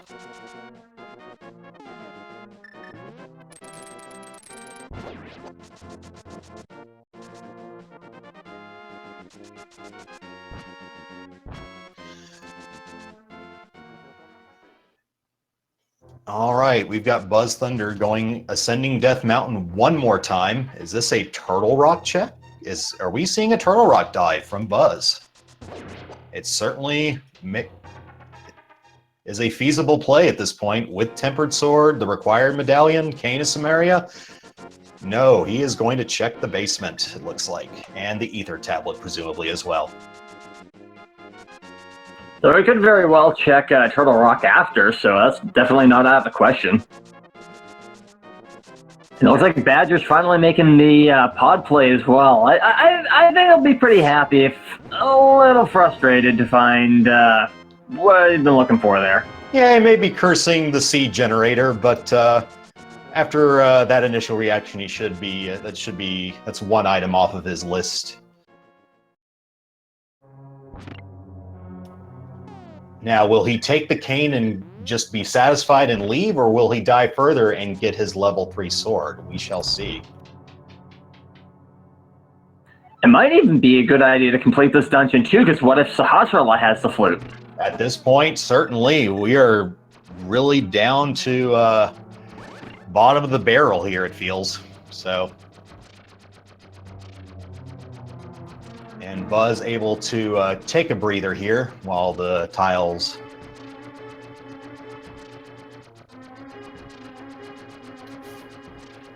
will have no chance to hit him while he remains perpetually invincible while he's over the raised pegs. Probably one of the only really good chances to catch your breath and kind of think about what your next move is a little bit fully. Certainly, a lot of mental planning here for Buzz, and he's time's up. Back on, buddy. All right, and Buzz is going to go ahead and get the basement out of the way. And it was indeed 20 rupees, so Seed is not troll in that fashion, but at this point it's looking to be troll in other forms. And Buzz learning that yes, you do have to go ahead and hit those pegs, and he's going to unfortunately learn that you're going to want to hit him in that room as well if you're wanting to get out of here.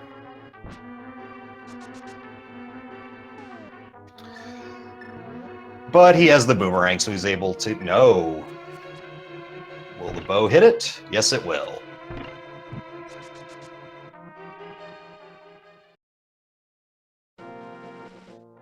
Apparently Hera wanted to stay and have more coffee.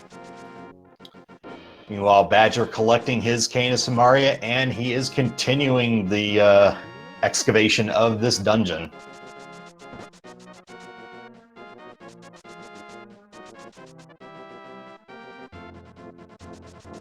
And it does look like Buzz is indeed going to take the Turtle Rock gamble here. Not much of a gamble, really. It is something to do, but you really want to ideally be able to do this as your last dungeon so you can go right into Ganon's Tower, but obviously the Seed is not playing nice enough to make that an option.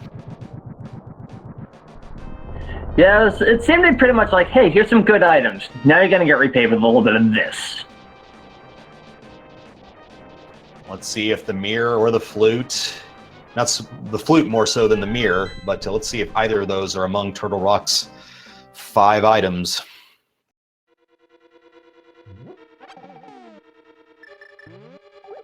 And that was a nice move there by Badger to get across that. No doubt. He's having to navigate these enemies here, and I believe that bomb did not make the clearing. There it goes.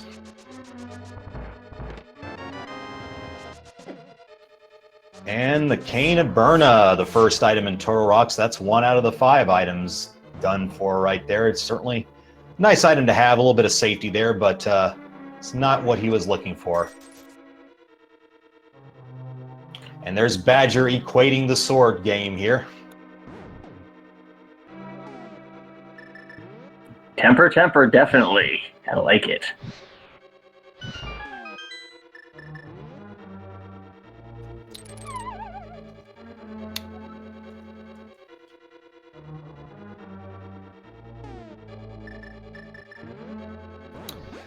Buzz going to go ahead and use the Burning Cane to navigate the rollers. And he does not have the luxury of the mirror, so he's going to have to navigate them on the way out as well. Wasn't too bad a way out, though. It could have been a lot worse, definitely. Yep, and with that guaranteed magic refill right there, certainly makes sense to employ that tool. Now, you know it would be especially trolly for an item to be. Oh, do tell, do tell. What if we have some mimic flautists amongst us? That would be rather, that'd be rather cruel of the Seed, I feel. Oh, yes, I like it too. Buzz getting the big key of Turtle Rock, so he is now just going to see about getting the remaining keys and items to finish this thing out. And it looks like Badger's going right back into Death Mountain, probably to follow suit even.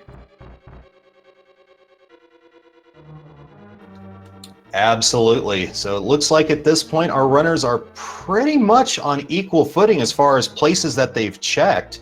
Buzz just a little bit of a head start in the Turtle Rock.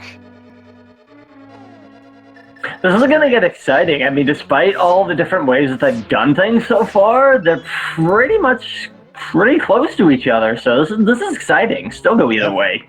All paths leading to Turtle Rock this Seed thus far. The big key chest holding just some bombs, and that's certainly the least of Buzz's concerns now that he has 30 of them at his disposal. You can never have too many splody bombs, so...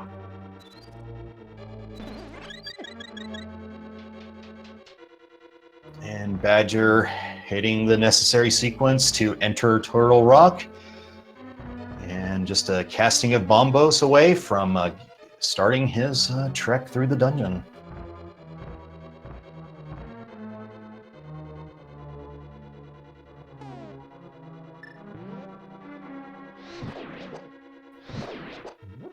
Meanwhile, BuzzThunder taking out the Pokies with 2 precise fire rod shots.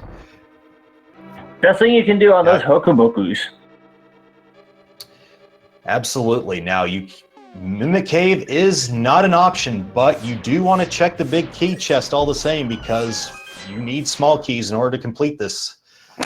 He's looking for 2 more small keys to complete Turtle Rock, so the big key chest certainly could contain one of them. But it just has a parchment.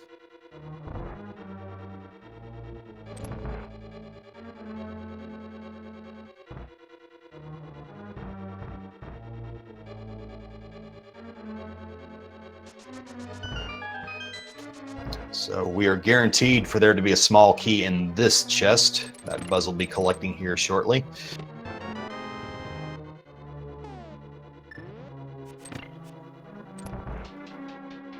And a smooth exit through. Nice.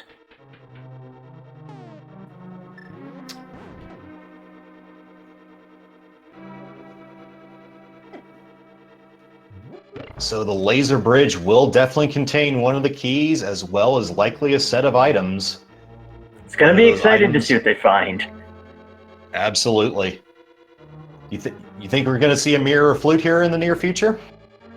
I don't see why not, but I imagine the mirror more than the flute, though could be wrong here. Now, if they do find the mirror here, well, let's not speculate. Let's see what they actually collect here before I go any further.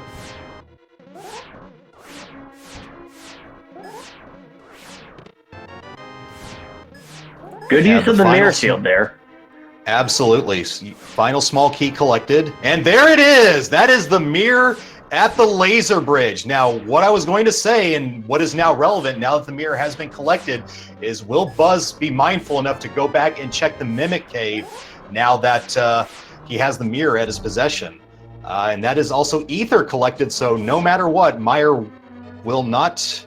He can enter Meyer as soon as the flute is collected. Looks like he's opting to finish this off instead.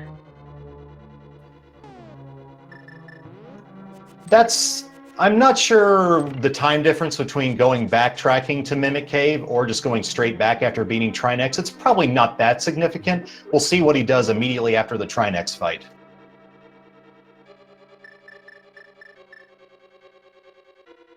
And is this Buzz realizing, oh, I have the mirror? Yes, it is. He realizes it and is going to check Mimic Cave immediately. And because what am I thinking? Of course, because he entered the dungeon. That way he goes straight to it. So of course this is the best way to do it. And it's always an exciting time when you get the mirror after so long. So I don't blame anyone for forgetting about having a mirror.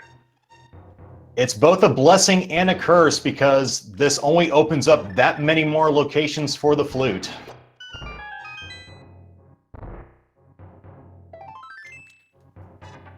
Could even be in that little area around southwest of where you normally get the flute. So that opens that up too. K45, Graveyard Ledge. It opens up any number of options here that the flute could be in now that the mirror has been collected. So they could get lucky and Trinex has the flute, so who knows? That would certainly be mercy if that were the case.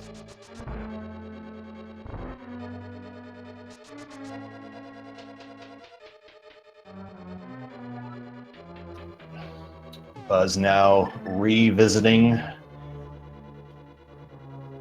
Going to go ahead and finish this off now once and for all.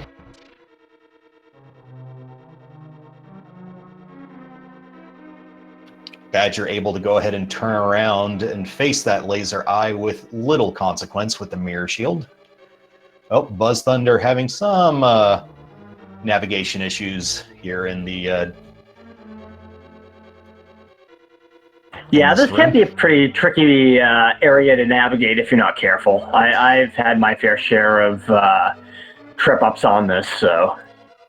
Absolutely. It's one of those things where you know the optimal way to do it, but if you go veer off course, it could cause a little bit of a panic, as you obviously haven't done that routing as often. So here we go with Buzz about to 2 rooms away from fighting Trinex. Meanwhile, Badger is about to do his navigation through this room. Let's see if he is able to do it. Nice idea for the health restore. Mm-hmm. Looks like Badger, a slight detour, but back on course.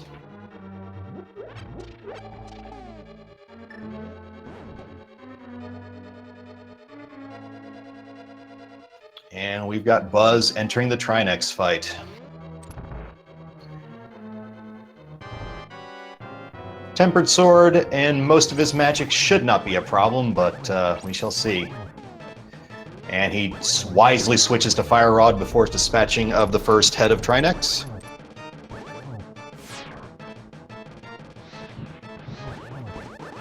Meanwhile, we've got Badger about to navigate the laser cave. Now, him leaving here, that's actually going to be he's not going to like it when he finds the mirror, because that means he won't be able to directly warp back to Mimic Cave. But it's definitely the safe play. Oh, certainly. I don't fault him for it, but he is going to, if he realizes that Mimic Cave isn't available to him, it's routing variance that's going to, unfortunately, be a detriment for him. But Buzz making really, really nice work at Trinex there. That was a fantastic fight and gets the cape for his efforts.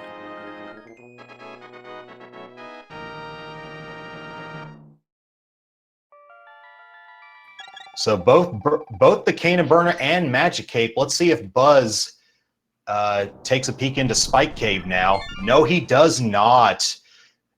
Okay, well, if Spike Cave has the flute, that could come back to bite him.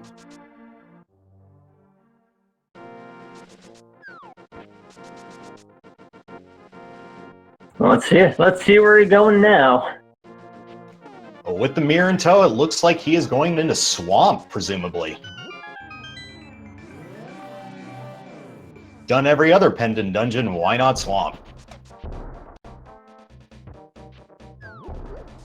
Hey, definitely couldn't hurt. There's a good 6 items there, albeit quite a healthy time investment. No, he's not. Oh, he's checking K45 first. Very good, very wise.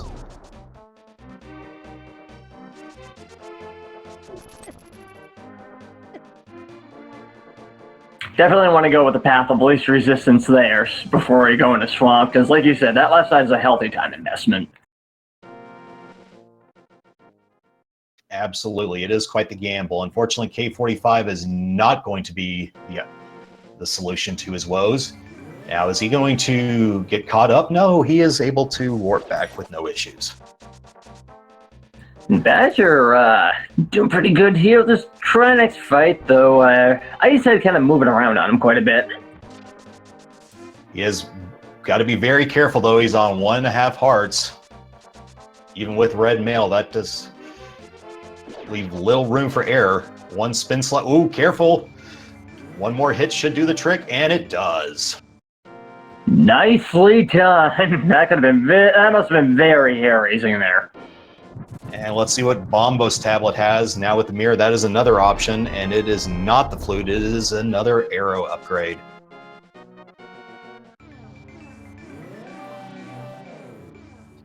Let's see, does Buzz decide to check other mirror block locations, or is he going to take the dive to Swamp?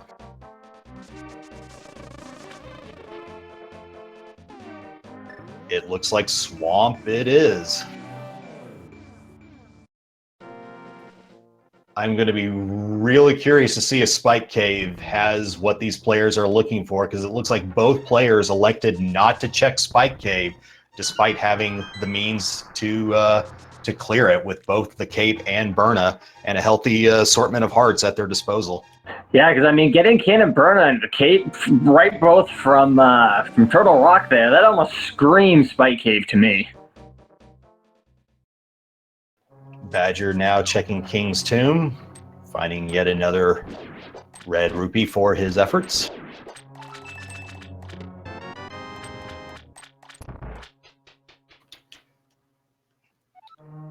It is very easy to forget about Spike Cave, so I don't want to come off as being too harsh for either of these players. It is a easily forgotten location, but if you're able to route it after Turtle, if you're able to spare yet another trip to Death Mountain, it's not a bad idea, because it is a slight time investment to get to it, whichever way you take it. Agreed. I've forgotten I've forgotten it a few times myself, so I definitely can't fault them if they have. But of course, Buzz is probably going to find the flute here in Swamp and make me look a fool for criticizing, but we shall see. Swamp has been one of those maybe, maybe not sort of dungeons too, so it's an interesting choice, definitely. We just have to wait and see if it pays off for you. And like we mentioned earlier in this race, with the mirror now located, the pedestal comes into play.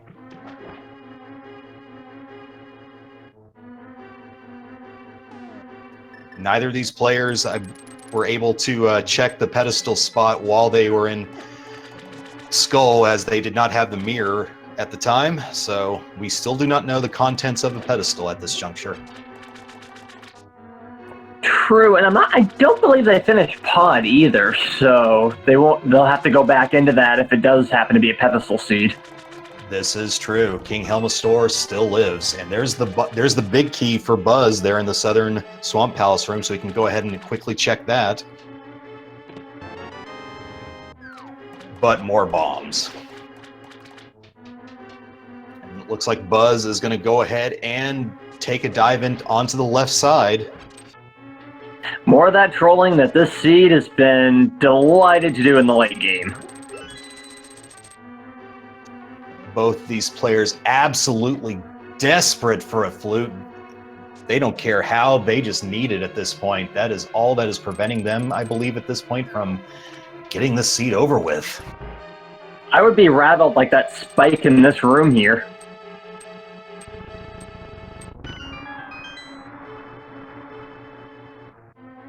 Yep.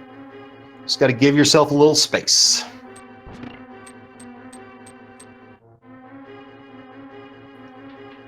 And Badger routing in various locations on the way to checking the purple chest, so a little bit slightly more efficient routing by Badger. Now that he has the mirror at his disposal, he's able to do that. You almost forget when you play some game with when you get some early to mid mirror that you can use it, and then when you have a seat that you don't, you realize just how much of a time saver it actually is. Absolutely, you never know what you're missing until it's gone. So, and it can definitely throw a lot of runners off. Myself, absolutely included in that bunch. Getting late items like the mirror that you can normally collect sometimes rather early, it certainly tests your routing abilities.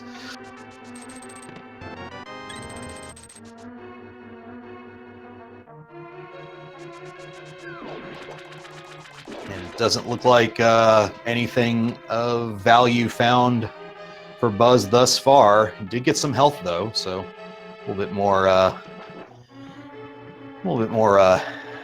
health insurance, if you will, for Buzz. No, but at this point with... Go ahead, I'm sorry. Yeah, I was going to say, with, pretty much with Argus, too, and Swamp Palace, probably not going to need it too much. You definitely a nice little breather boss there. Yep, red mail and 15 hearts. He should be pretty good, well set to finish this out comfortably, but we'll see if that holds true or not.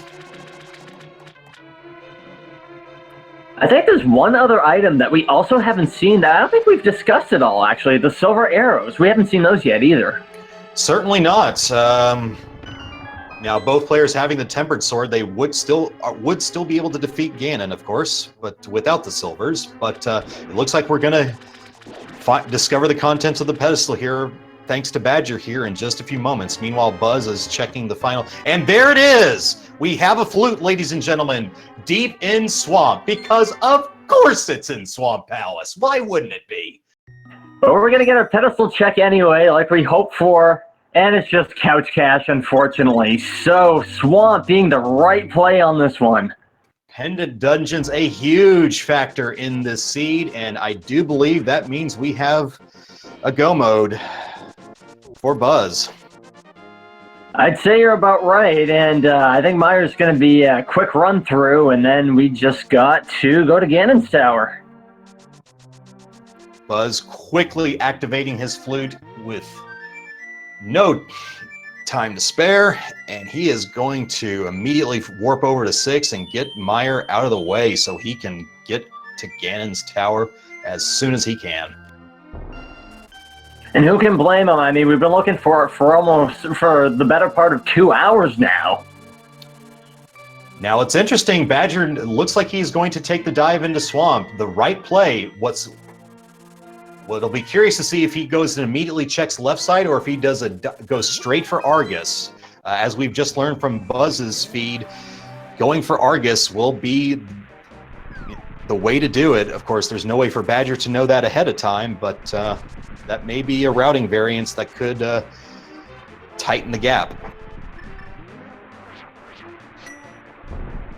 And it was Quake was the medallion for Meyer, which has been long since collected.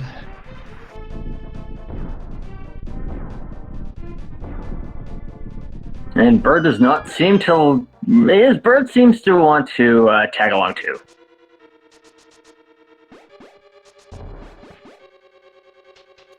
And for Buzz, this point is just going to be searching for that big key and a single small key. And that will be all he needs to get to Vitreous and round out his crystal collection. Yeah, once you get the big key here, it's pretty much a run to the boss, so...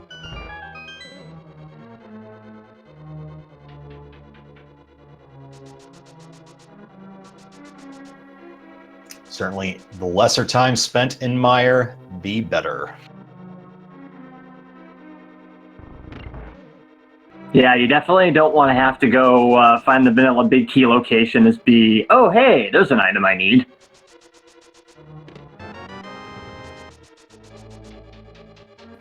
Big key not in the first chest, unfortunately, so he's going to have to do a little bit more searching.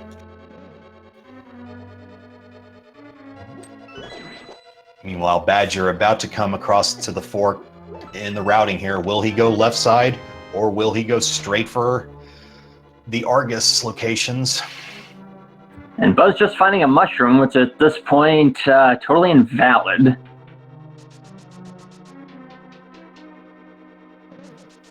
Yeah, even if the mushroom were to have the silver arrows, I'm not sure that's really... Well, with the flute, he could conceivably give it a check if he really wanted to. I'm not sure if that's the optimal play, but it is not outside the realm of possibility for Buzz if he wants to give that a final check.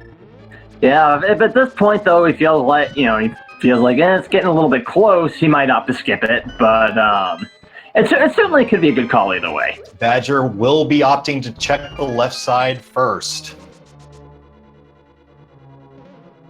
So he is echoing Buzz's steps, step for step here. Unfortunately, that will be to his detriment, as he'll discover here in a few minutes when he clears the left side and goes on to the latter half of the dungeon. And meanwhile, Buzz is still looking for the big key, having to do the vanilla big key check. Yeah, this is the other one that takes a lot of time.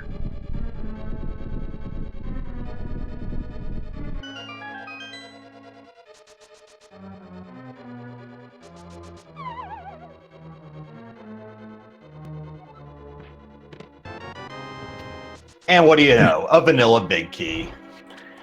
Vanilla tasty. And with the big key collected, Buzz is on a beeline for Vitreous. Looks like he's going to top off his health with a little bit of pixie dust.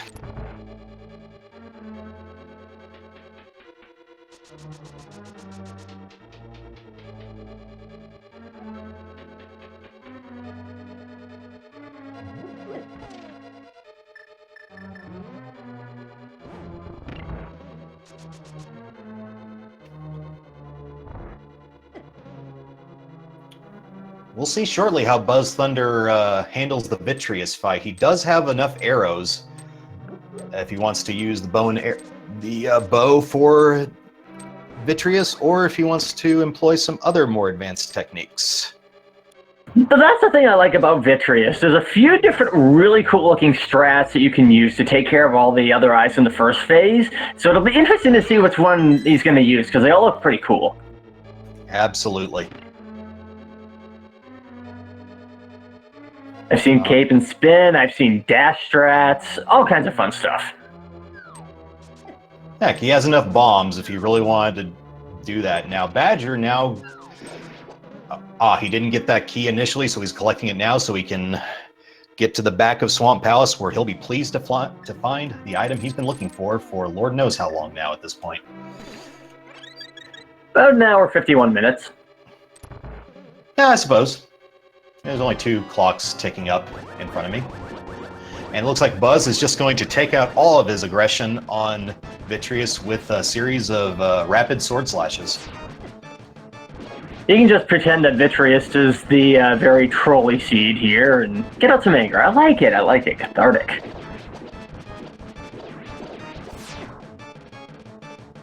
Badger just moments away from collecting the flute he's most certainly been looking for. And there it is. That is the flute, and Badger taking no time in getting the heck out of Swamp.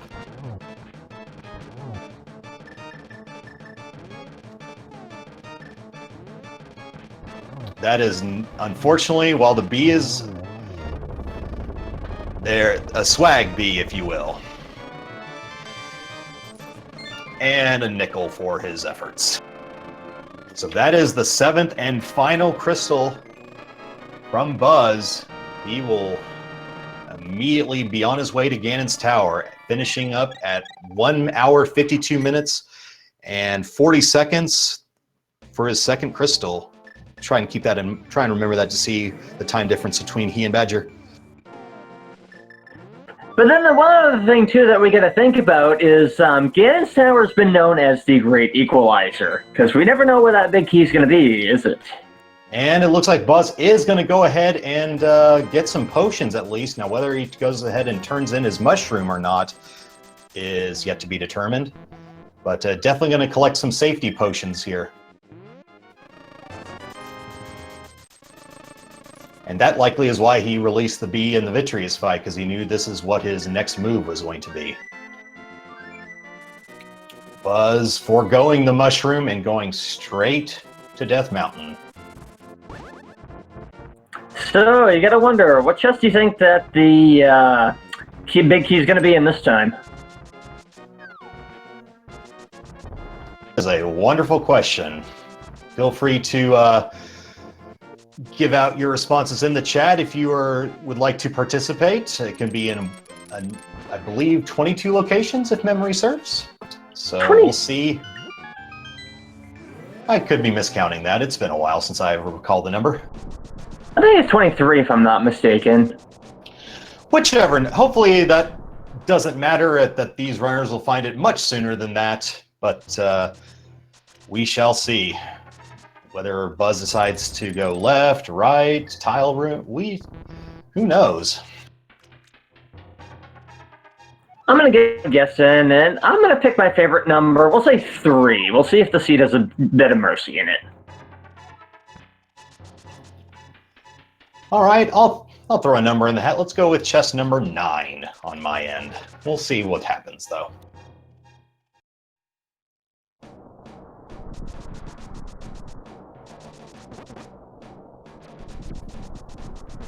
Looks like Badger is doing similar routing to Buzz and Meyer. Unfortunately, he's going to find Big Key rather late if he does the standard routing for Meyer.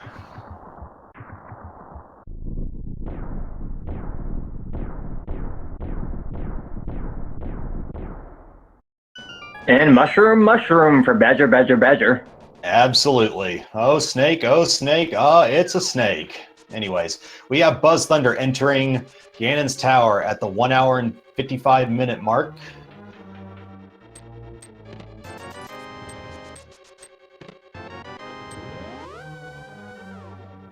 Small key for Buzz, but otherwise no go. Gonna go left side. And that's another 20 rupees on the torch. This seems really like it's 20 rupees this time. Certainly no shortage of them for sure. It becomes more noticeable when you're desperate to find an item and all you're collecting are 20 rupee pieces. I believe, if I'm not mistaken, there's about 28 of those in the entire game, so...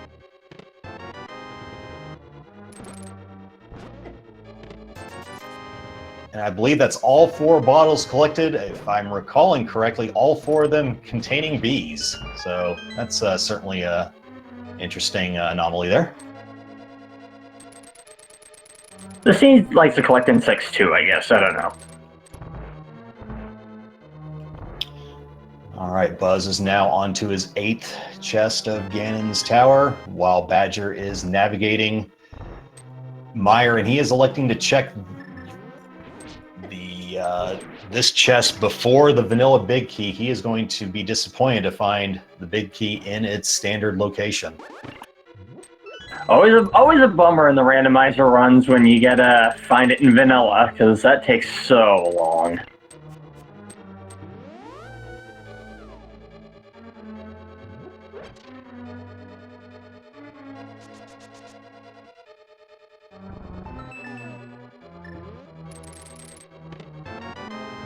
Some nice snake dodging by Buzz there, and I think we're about to check your chest pretty soon here.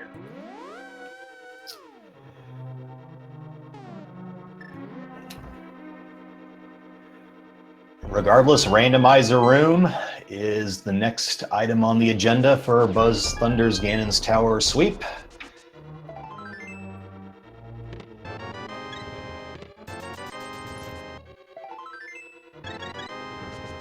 And while he gets 2 heart containers for his efforts,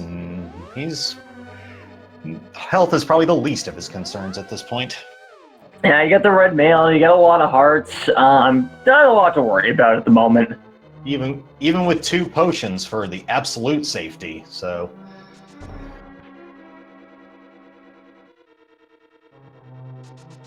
Yeah, you never know when something weird's gonna happen, so... Always good to have that backup just in case.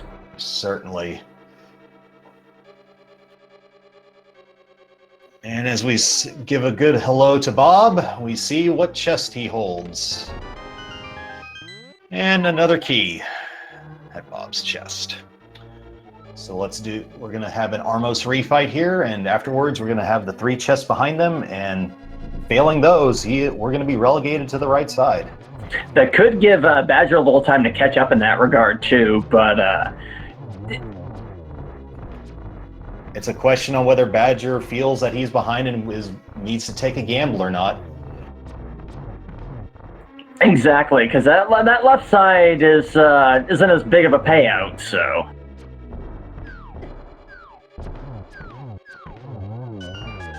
Armos Knights dispatched, and let's see what Buzz has. Oh, a shovel. Very nice. Well, he's not going to dig that. He's got to go all the way back, so... Luckily, we're not playing Key Sanity, so there's no way that big key is going to be at that shovel location, so no worries there. So, but to the right side we go for Buzz. And Badger about to do his vitreous fight here, so... Opting for a cape strat... Oh, nice spin strat. I like it. Yes, he is out of magic though, so he's going to be doing some spin slashes here, it looks like, for the remainder of the fight.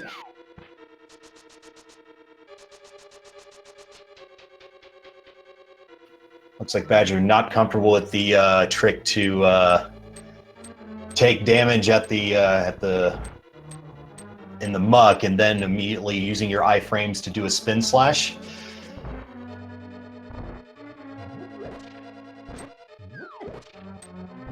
Meanwhile, we got Buzz navigating the right side room.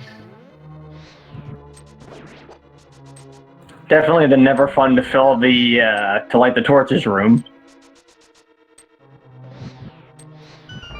Absolutely not. No worse feeling than having that door close on you at the last possible moment.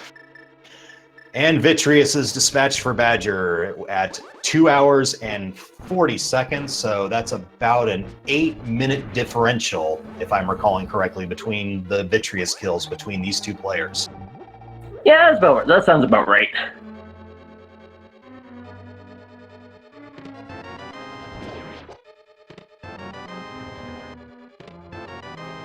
And not a tile room location, but the next worst option. So Buzz is probably not too pleased about that. He is probably feeling the pressure now that the second to last possible location for his big key find. Little does he know that he still has a comfortable lead over his opponent Badger. But at least there's the relief of actually having that key, so you can just go on and just go through the game, so there's that.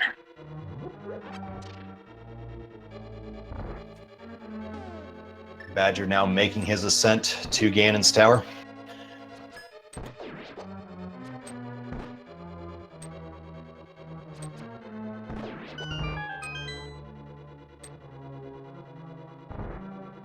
Yeah, that's the thing that's always tricky about those red goodies there. They can be tricky. They like the fire shots and everything, so. Yep. And especially when you got BMOS homing in on you at the same time. But he's through, and we're on to the next phase of the Ganon's Tower ascent.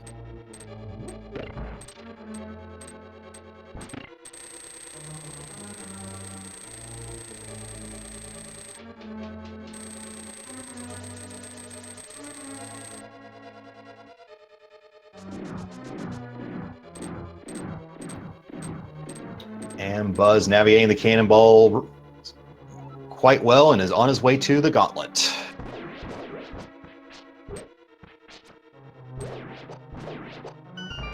And it looks like Badger's about ready to enter Ganon's Tower himself, so. Good, smooth first room of the gauntlet. Stalfos is giving Buzz a little bit of trouble, as they are wont to do, but they are thusly dispatched and on to the third room of the gauntlet. Thankfully, the Zazaks are easier, so.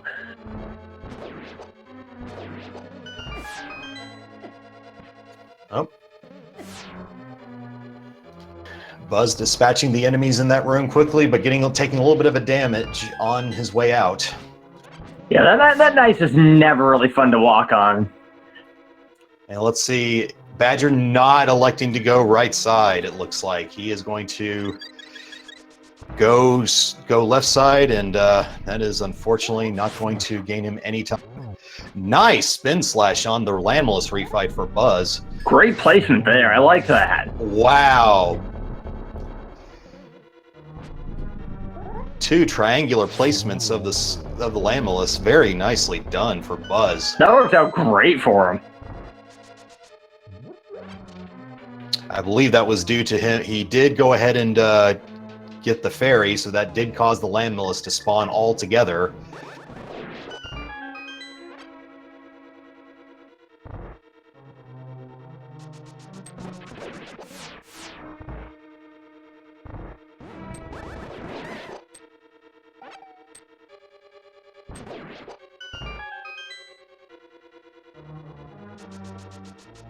There's some nice work of the Wizrobe room there. Nicely done.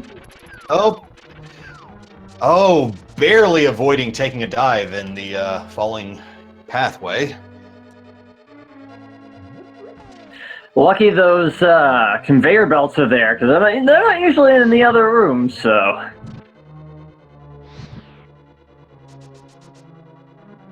One of the very few bones Ganon's tower will throw at you. And honestly, given the amount of times you have to traverse that, it is nice to have that little safety net there.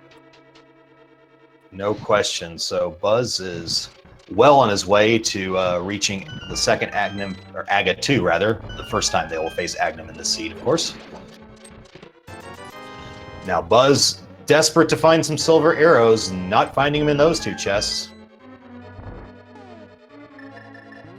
Maybe desperate's a little strong, but he would prefer to find them. Hey, there's still a chance there could be a validation chest, so...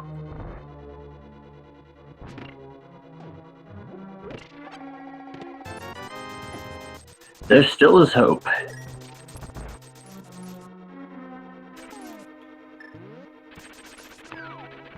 And last trip to Moldorm here. Hopefully. There's 2 slashes with the tempered sword. Careful, and Moldorm is thusly dispatched. And validation chest awaits. It does not contain the silvers. That means Buzz will have to deal with Ganon with some spin slashes and hopefully a well-timed torch lighting. And the red rubies have the last laugh in the end. But it's gonna be fun though to see some spin strats on Ganon this time around. I think it's gonna make things interesting. Absolutely. Let's see how many cycles it takes for Aga 2. Oh, Buzz not getting any hits in that first cycle. That's a double though for Buzz on the second cycle. Very nicely placed. Let's see number 3. Meanwhile, we have another boss fight with Badger fighting the Armos Knights on the right, and hit number 4 there for Buzz.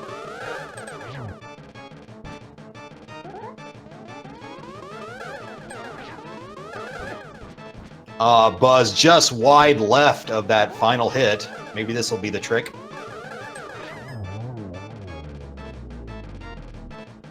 And that's Agnum down, so Buzz will be on the way to face the final fight of Ganon here. Meanwhile, Badger is relegated to the right side as well. Always a bummer when that happens, but Now, Badger, please don't do tile first. Don't rub salt into the wound, my man. Oh, he is. Oh, it's unfortunate.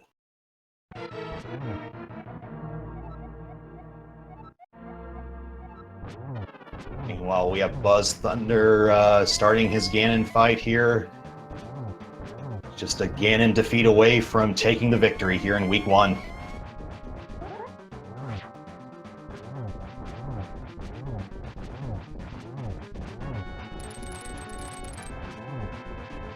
Nice use of the hook shot to avoid damage there. very, very clever indeed.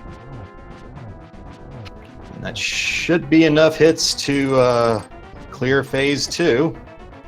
And Badger finding the half magic. A slight consolation for the tile room.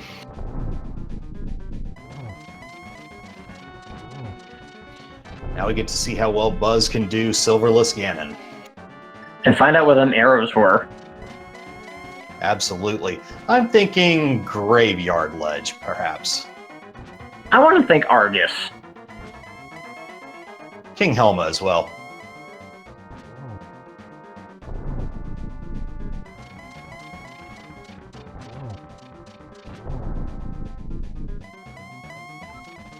Light World, so it may well have been the Graveyard Ledge. But BuzzThunder successfully activates the torch glitch and will start spinning away to dispatch Ganon and take the victory. You gotta be careful though, because Ganon does have a lot of knockback, so you gotta watch where you're hitting. Absolutely, you have to manipulate his fire attack and position yourself just so to get a spin slash in at the right timing.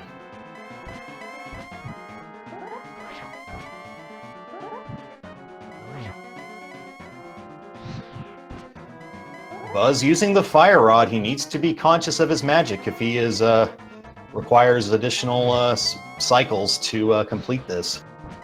Although he does have 2 blue pots, so really magic is actually not of a concern to him, I suppose. Yeah, that and the health too, because he's kind of getting a little low, but really nothing to worry about. So good call on getting those 2 blue potions there before going in the tower.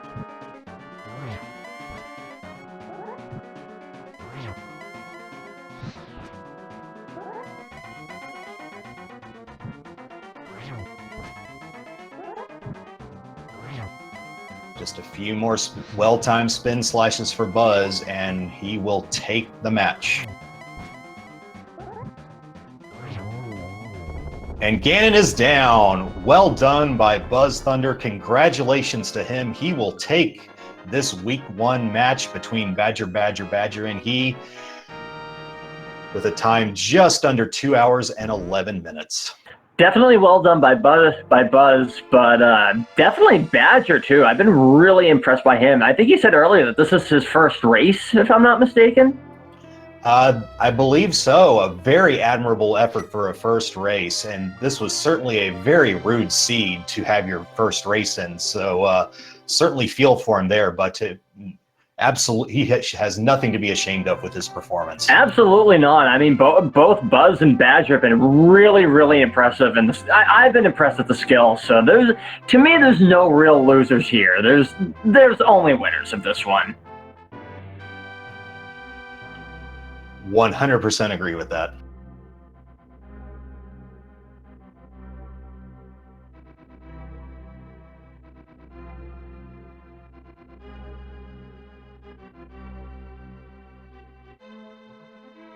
Badger's making some quick work of our resident gauntlet here too. So yeah, I just showing how really good he's doing at this. Absolutely. While we have Buzz taking his theoretical victory lap here and Badger finishing up Ganon's tower, please consider giving both of our excellent runners here a appropriate follow if you so wish. Absolutely, because they've been nothing short of fantastic today for coming out here and playing in front of all of us. So that's a lot there. So I especially give them a big thank you for joining us here today in this match. No question about it. In addition to the runners' streams, feel free to give a follow to the other streams within the Speed Gaming Network. If you enjoyed this race and want to sample some more, there is going to be no shortage of them. This is the first night of week 1 of the spring 2018 Randomizer tournament. So if you liked what you see and want more of it, feel free to give all the Speed Gaming channels a follow, and you will have your pick of any number of races. For joining us here today. Yeah, because I believe there's at least several hundred people to choose from. In addition to the runners' streams, feel free to give a follow to the other streams within the Speed Gaming Network. If you enjoyed this race and want to sample some more, there is going to be no shortage of them. This is the first night of week 1 of the spring 2018 Randomizer tournament. So if you liked what you see and want more of it, feel free to give all the Speed Gaming channels a follow, and you will have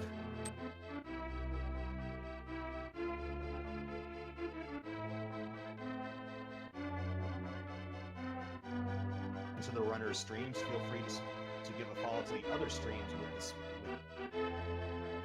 Okay, I'm not sure if we're going to have Buzz for a post-game interview here or not, but we'll see about that here. It would be nice to have. I'm kind of curious to see what he was thinking throughout the run, but if he's not able to make it, that's totally fine too.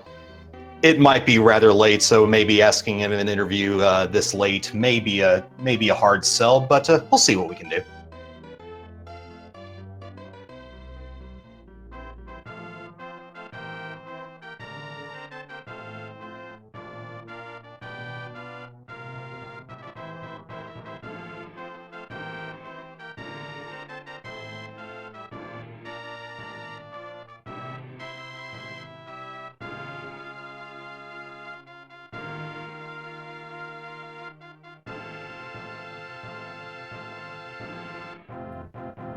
And as Badger checks the validation chest for silver arrows, which did not come, I want to also give a shout out to our tracker, Donnie Ted, who did a wonderful job keeping track of the items collected by both of our racers. Really appreciate it. Fantastic job. Thank you so much. Yeah, absolutely. Because it can be tricky to watch both screens and keep up with everything. So kudos, you did a great job.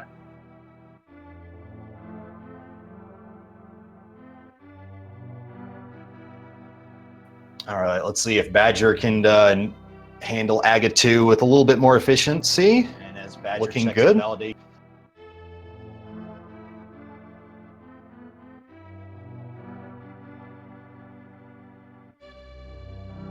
And we got a couple of nice doubles there from it. Nicely done.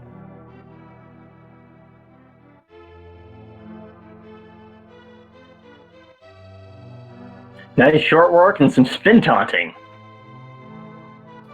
Probably a little more aggression being taken out on Ganon there.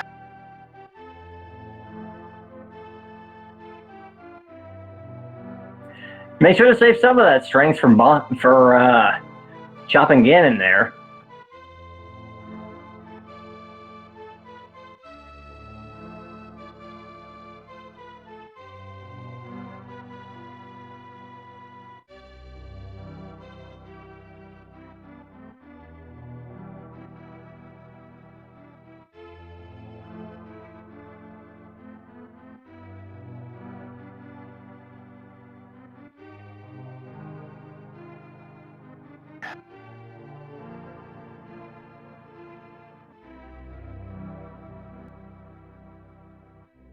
And quickly on to phase 2 there.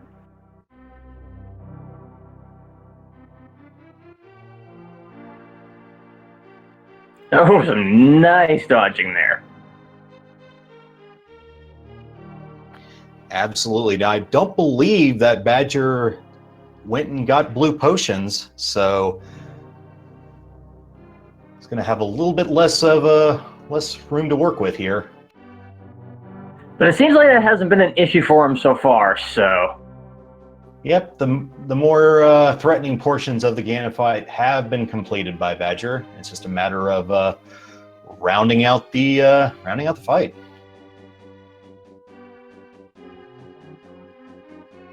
As Ganon starts to round out the room a little.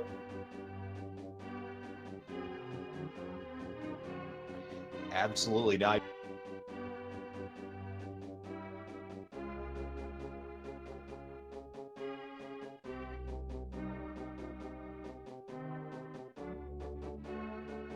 Badger quickly switching to the lamp to activate the torch glitch, and just barely avoiding Ganon in the meantime. Badger down to a heart and a half, so he needs to exercise extreme caution here. Despite the hits, we've been seeing a lot of really good dodging from Badger. That's what I've liked. He's really good at that. Absolutely.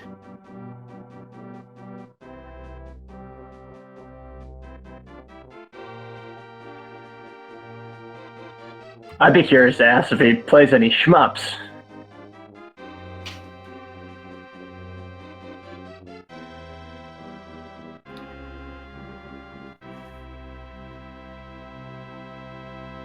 And there we have the final stats for Buzz, a collection rate of 183 of the possible 216 items, with a game time of 2 hours, 8 minutes, and 38 seconds. Definitely not a bad time for randomizer time. I mean, neither of the times are going to be all that bad. So that's some good stuff right there. Especially with a seed particularly as rude as this, with so many critical items in pendant dungeons. Oh, and there's an unfortunate death for Badger. As I was saying, yes, with so many items, the flute, the cane of Samaria, a sword, all in pendant dungeons,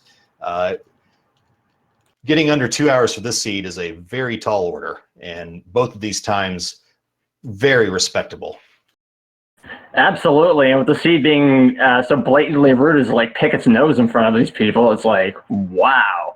But yeah, definitely an impressive time. I don't think I could have hit that one personally.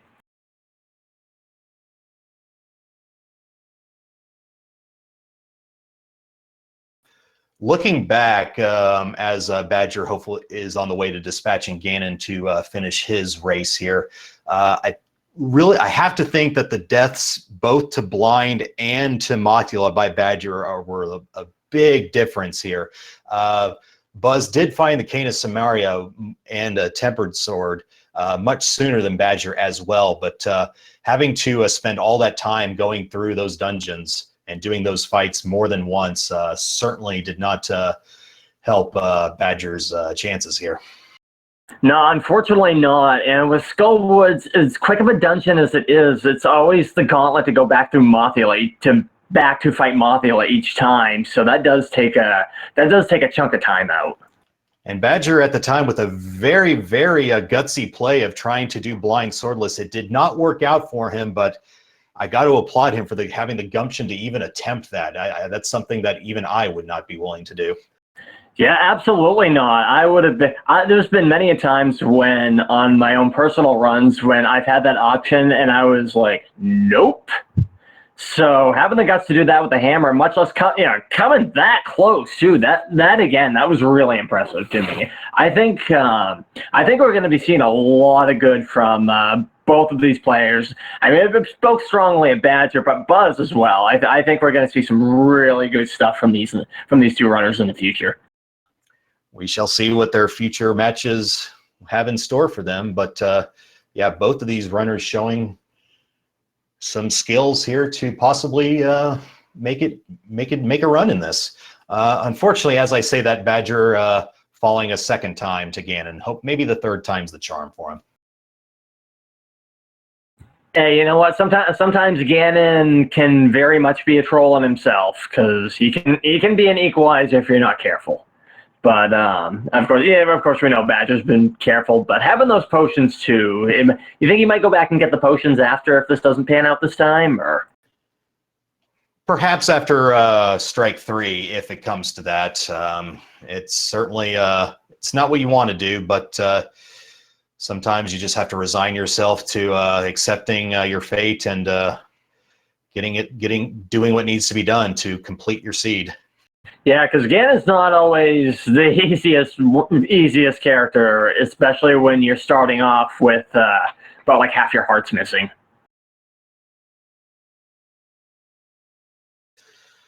And Badger, unfortunately, falling in phase 2. It's unfortunate because he looked his silverless Ganon was looking very strong there for a while, but it looks like Badger is going to give it another go. And he is indeed electing to get some sort of assistance before tackling Ganon for a 4th time. Yeah, I totally don't blame him in that one. I would probably do the same. It's a terrible feeling, but like I said, you do what you need to do. Exactly. You gotta do what you gotta do. No, there's no shame in it. Hey, if you need a little help, there's no shame in it. And you got to free some bees, Badger, first. There you go. All right. So with 2 magic bees and a regular bee, that shopkeeper is going to have an interesting rest of its afternoon. Shopkeeper gets a new hobby of beekeeping.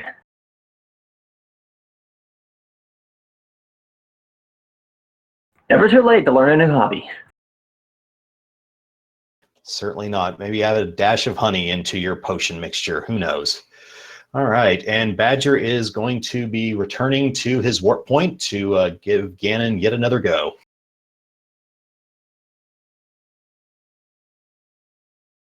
Yeah, I got a good feeling. I feel like you got this one, definitely. I'm certainly pulling for him. I can only empathize with this Ganon experience all too well. Oh my gosh, yes. Oh my gosh, yes.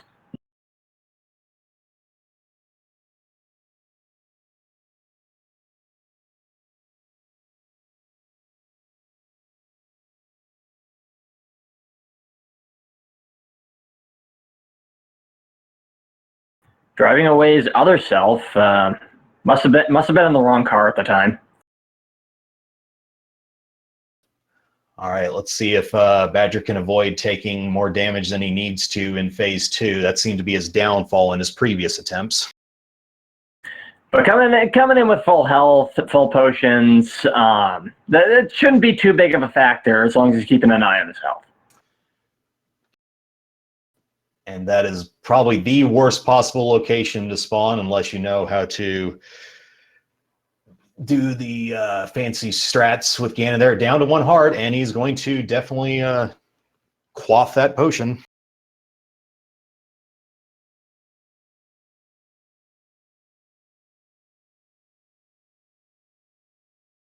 But hey, at the final phase now, so shouldn't be too much trouble from here on.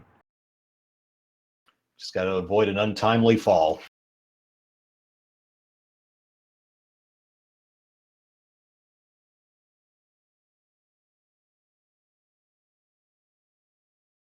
Though even if he does, I mean, he's still got like a backup potion. You got full health right now, so I mean, even another attempt, I mean, it would be. I think he still have it pretty good. All right, there's spin/1.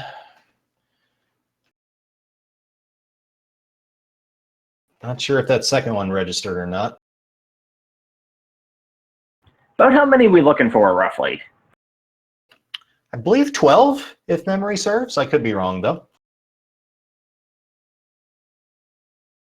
There's definitely one more there to add to the count.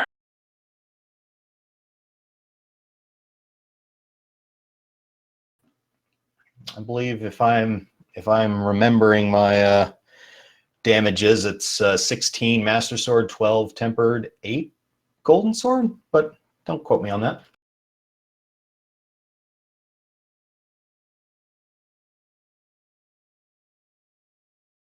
Yeah, the one extra bit of good news is that they're not stuck doing the Master Sword with this, so that's a sigh of relief.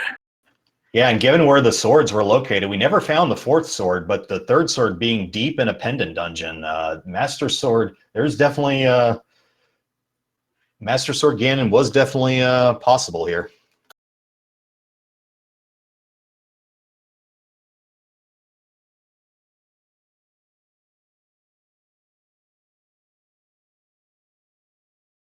Yeah, it's another thing to remember about this seed. Both of these players were swordless well into the the 40th minute was when the first swords were found by these players. A very difficult seed. Yeah, you don't really. It's like you don't really know what you're missing until you've gone swordless for an hour and trying to like hammer and just jury-rig your way through everything. And Badger finally manages to kick Ganon's butt. And that will tie a knot on this race. Badger finishing with a time of 2 hours, 28 minutes, and 13 seconds. And effectively finishing about just a little under 18 minutes. Most of that, though, between the difference in that being the Ganon fight. Buzz effectively won this by about a margin of 8 minutes, assuming Badger was able to defeat Ganon at his first attempt.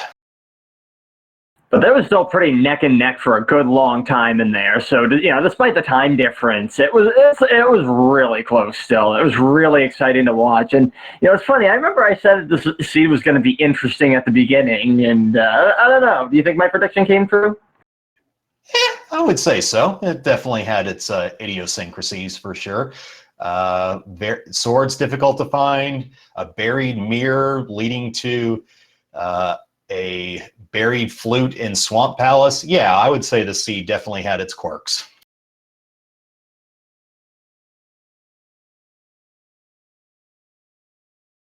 It was generous at the beginning, and then it was like, haha, nope. Yeah, wealth of riches to start out with sans swords, but yeah, then it became quite the struggle.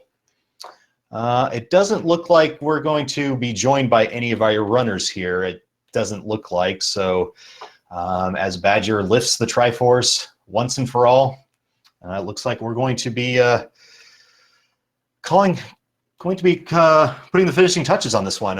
Rick, it was a pleasure sharing my first commentary experience with you. Thank you very much for joining me on this. This was fantastic.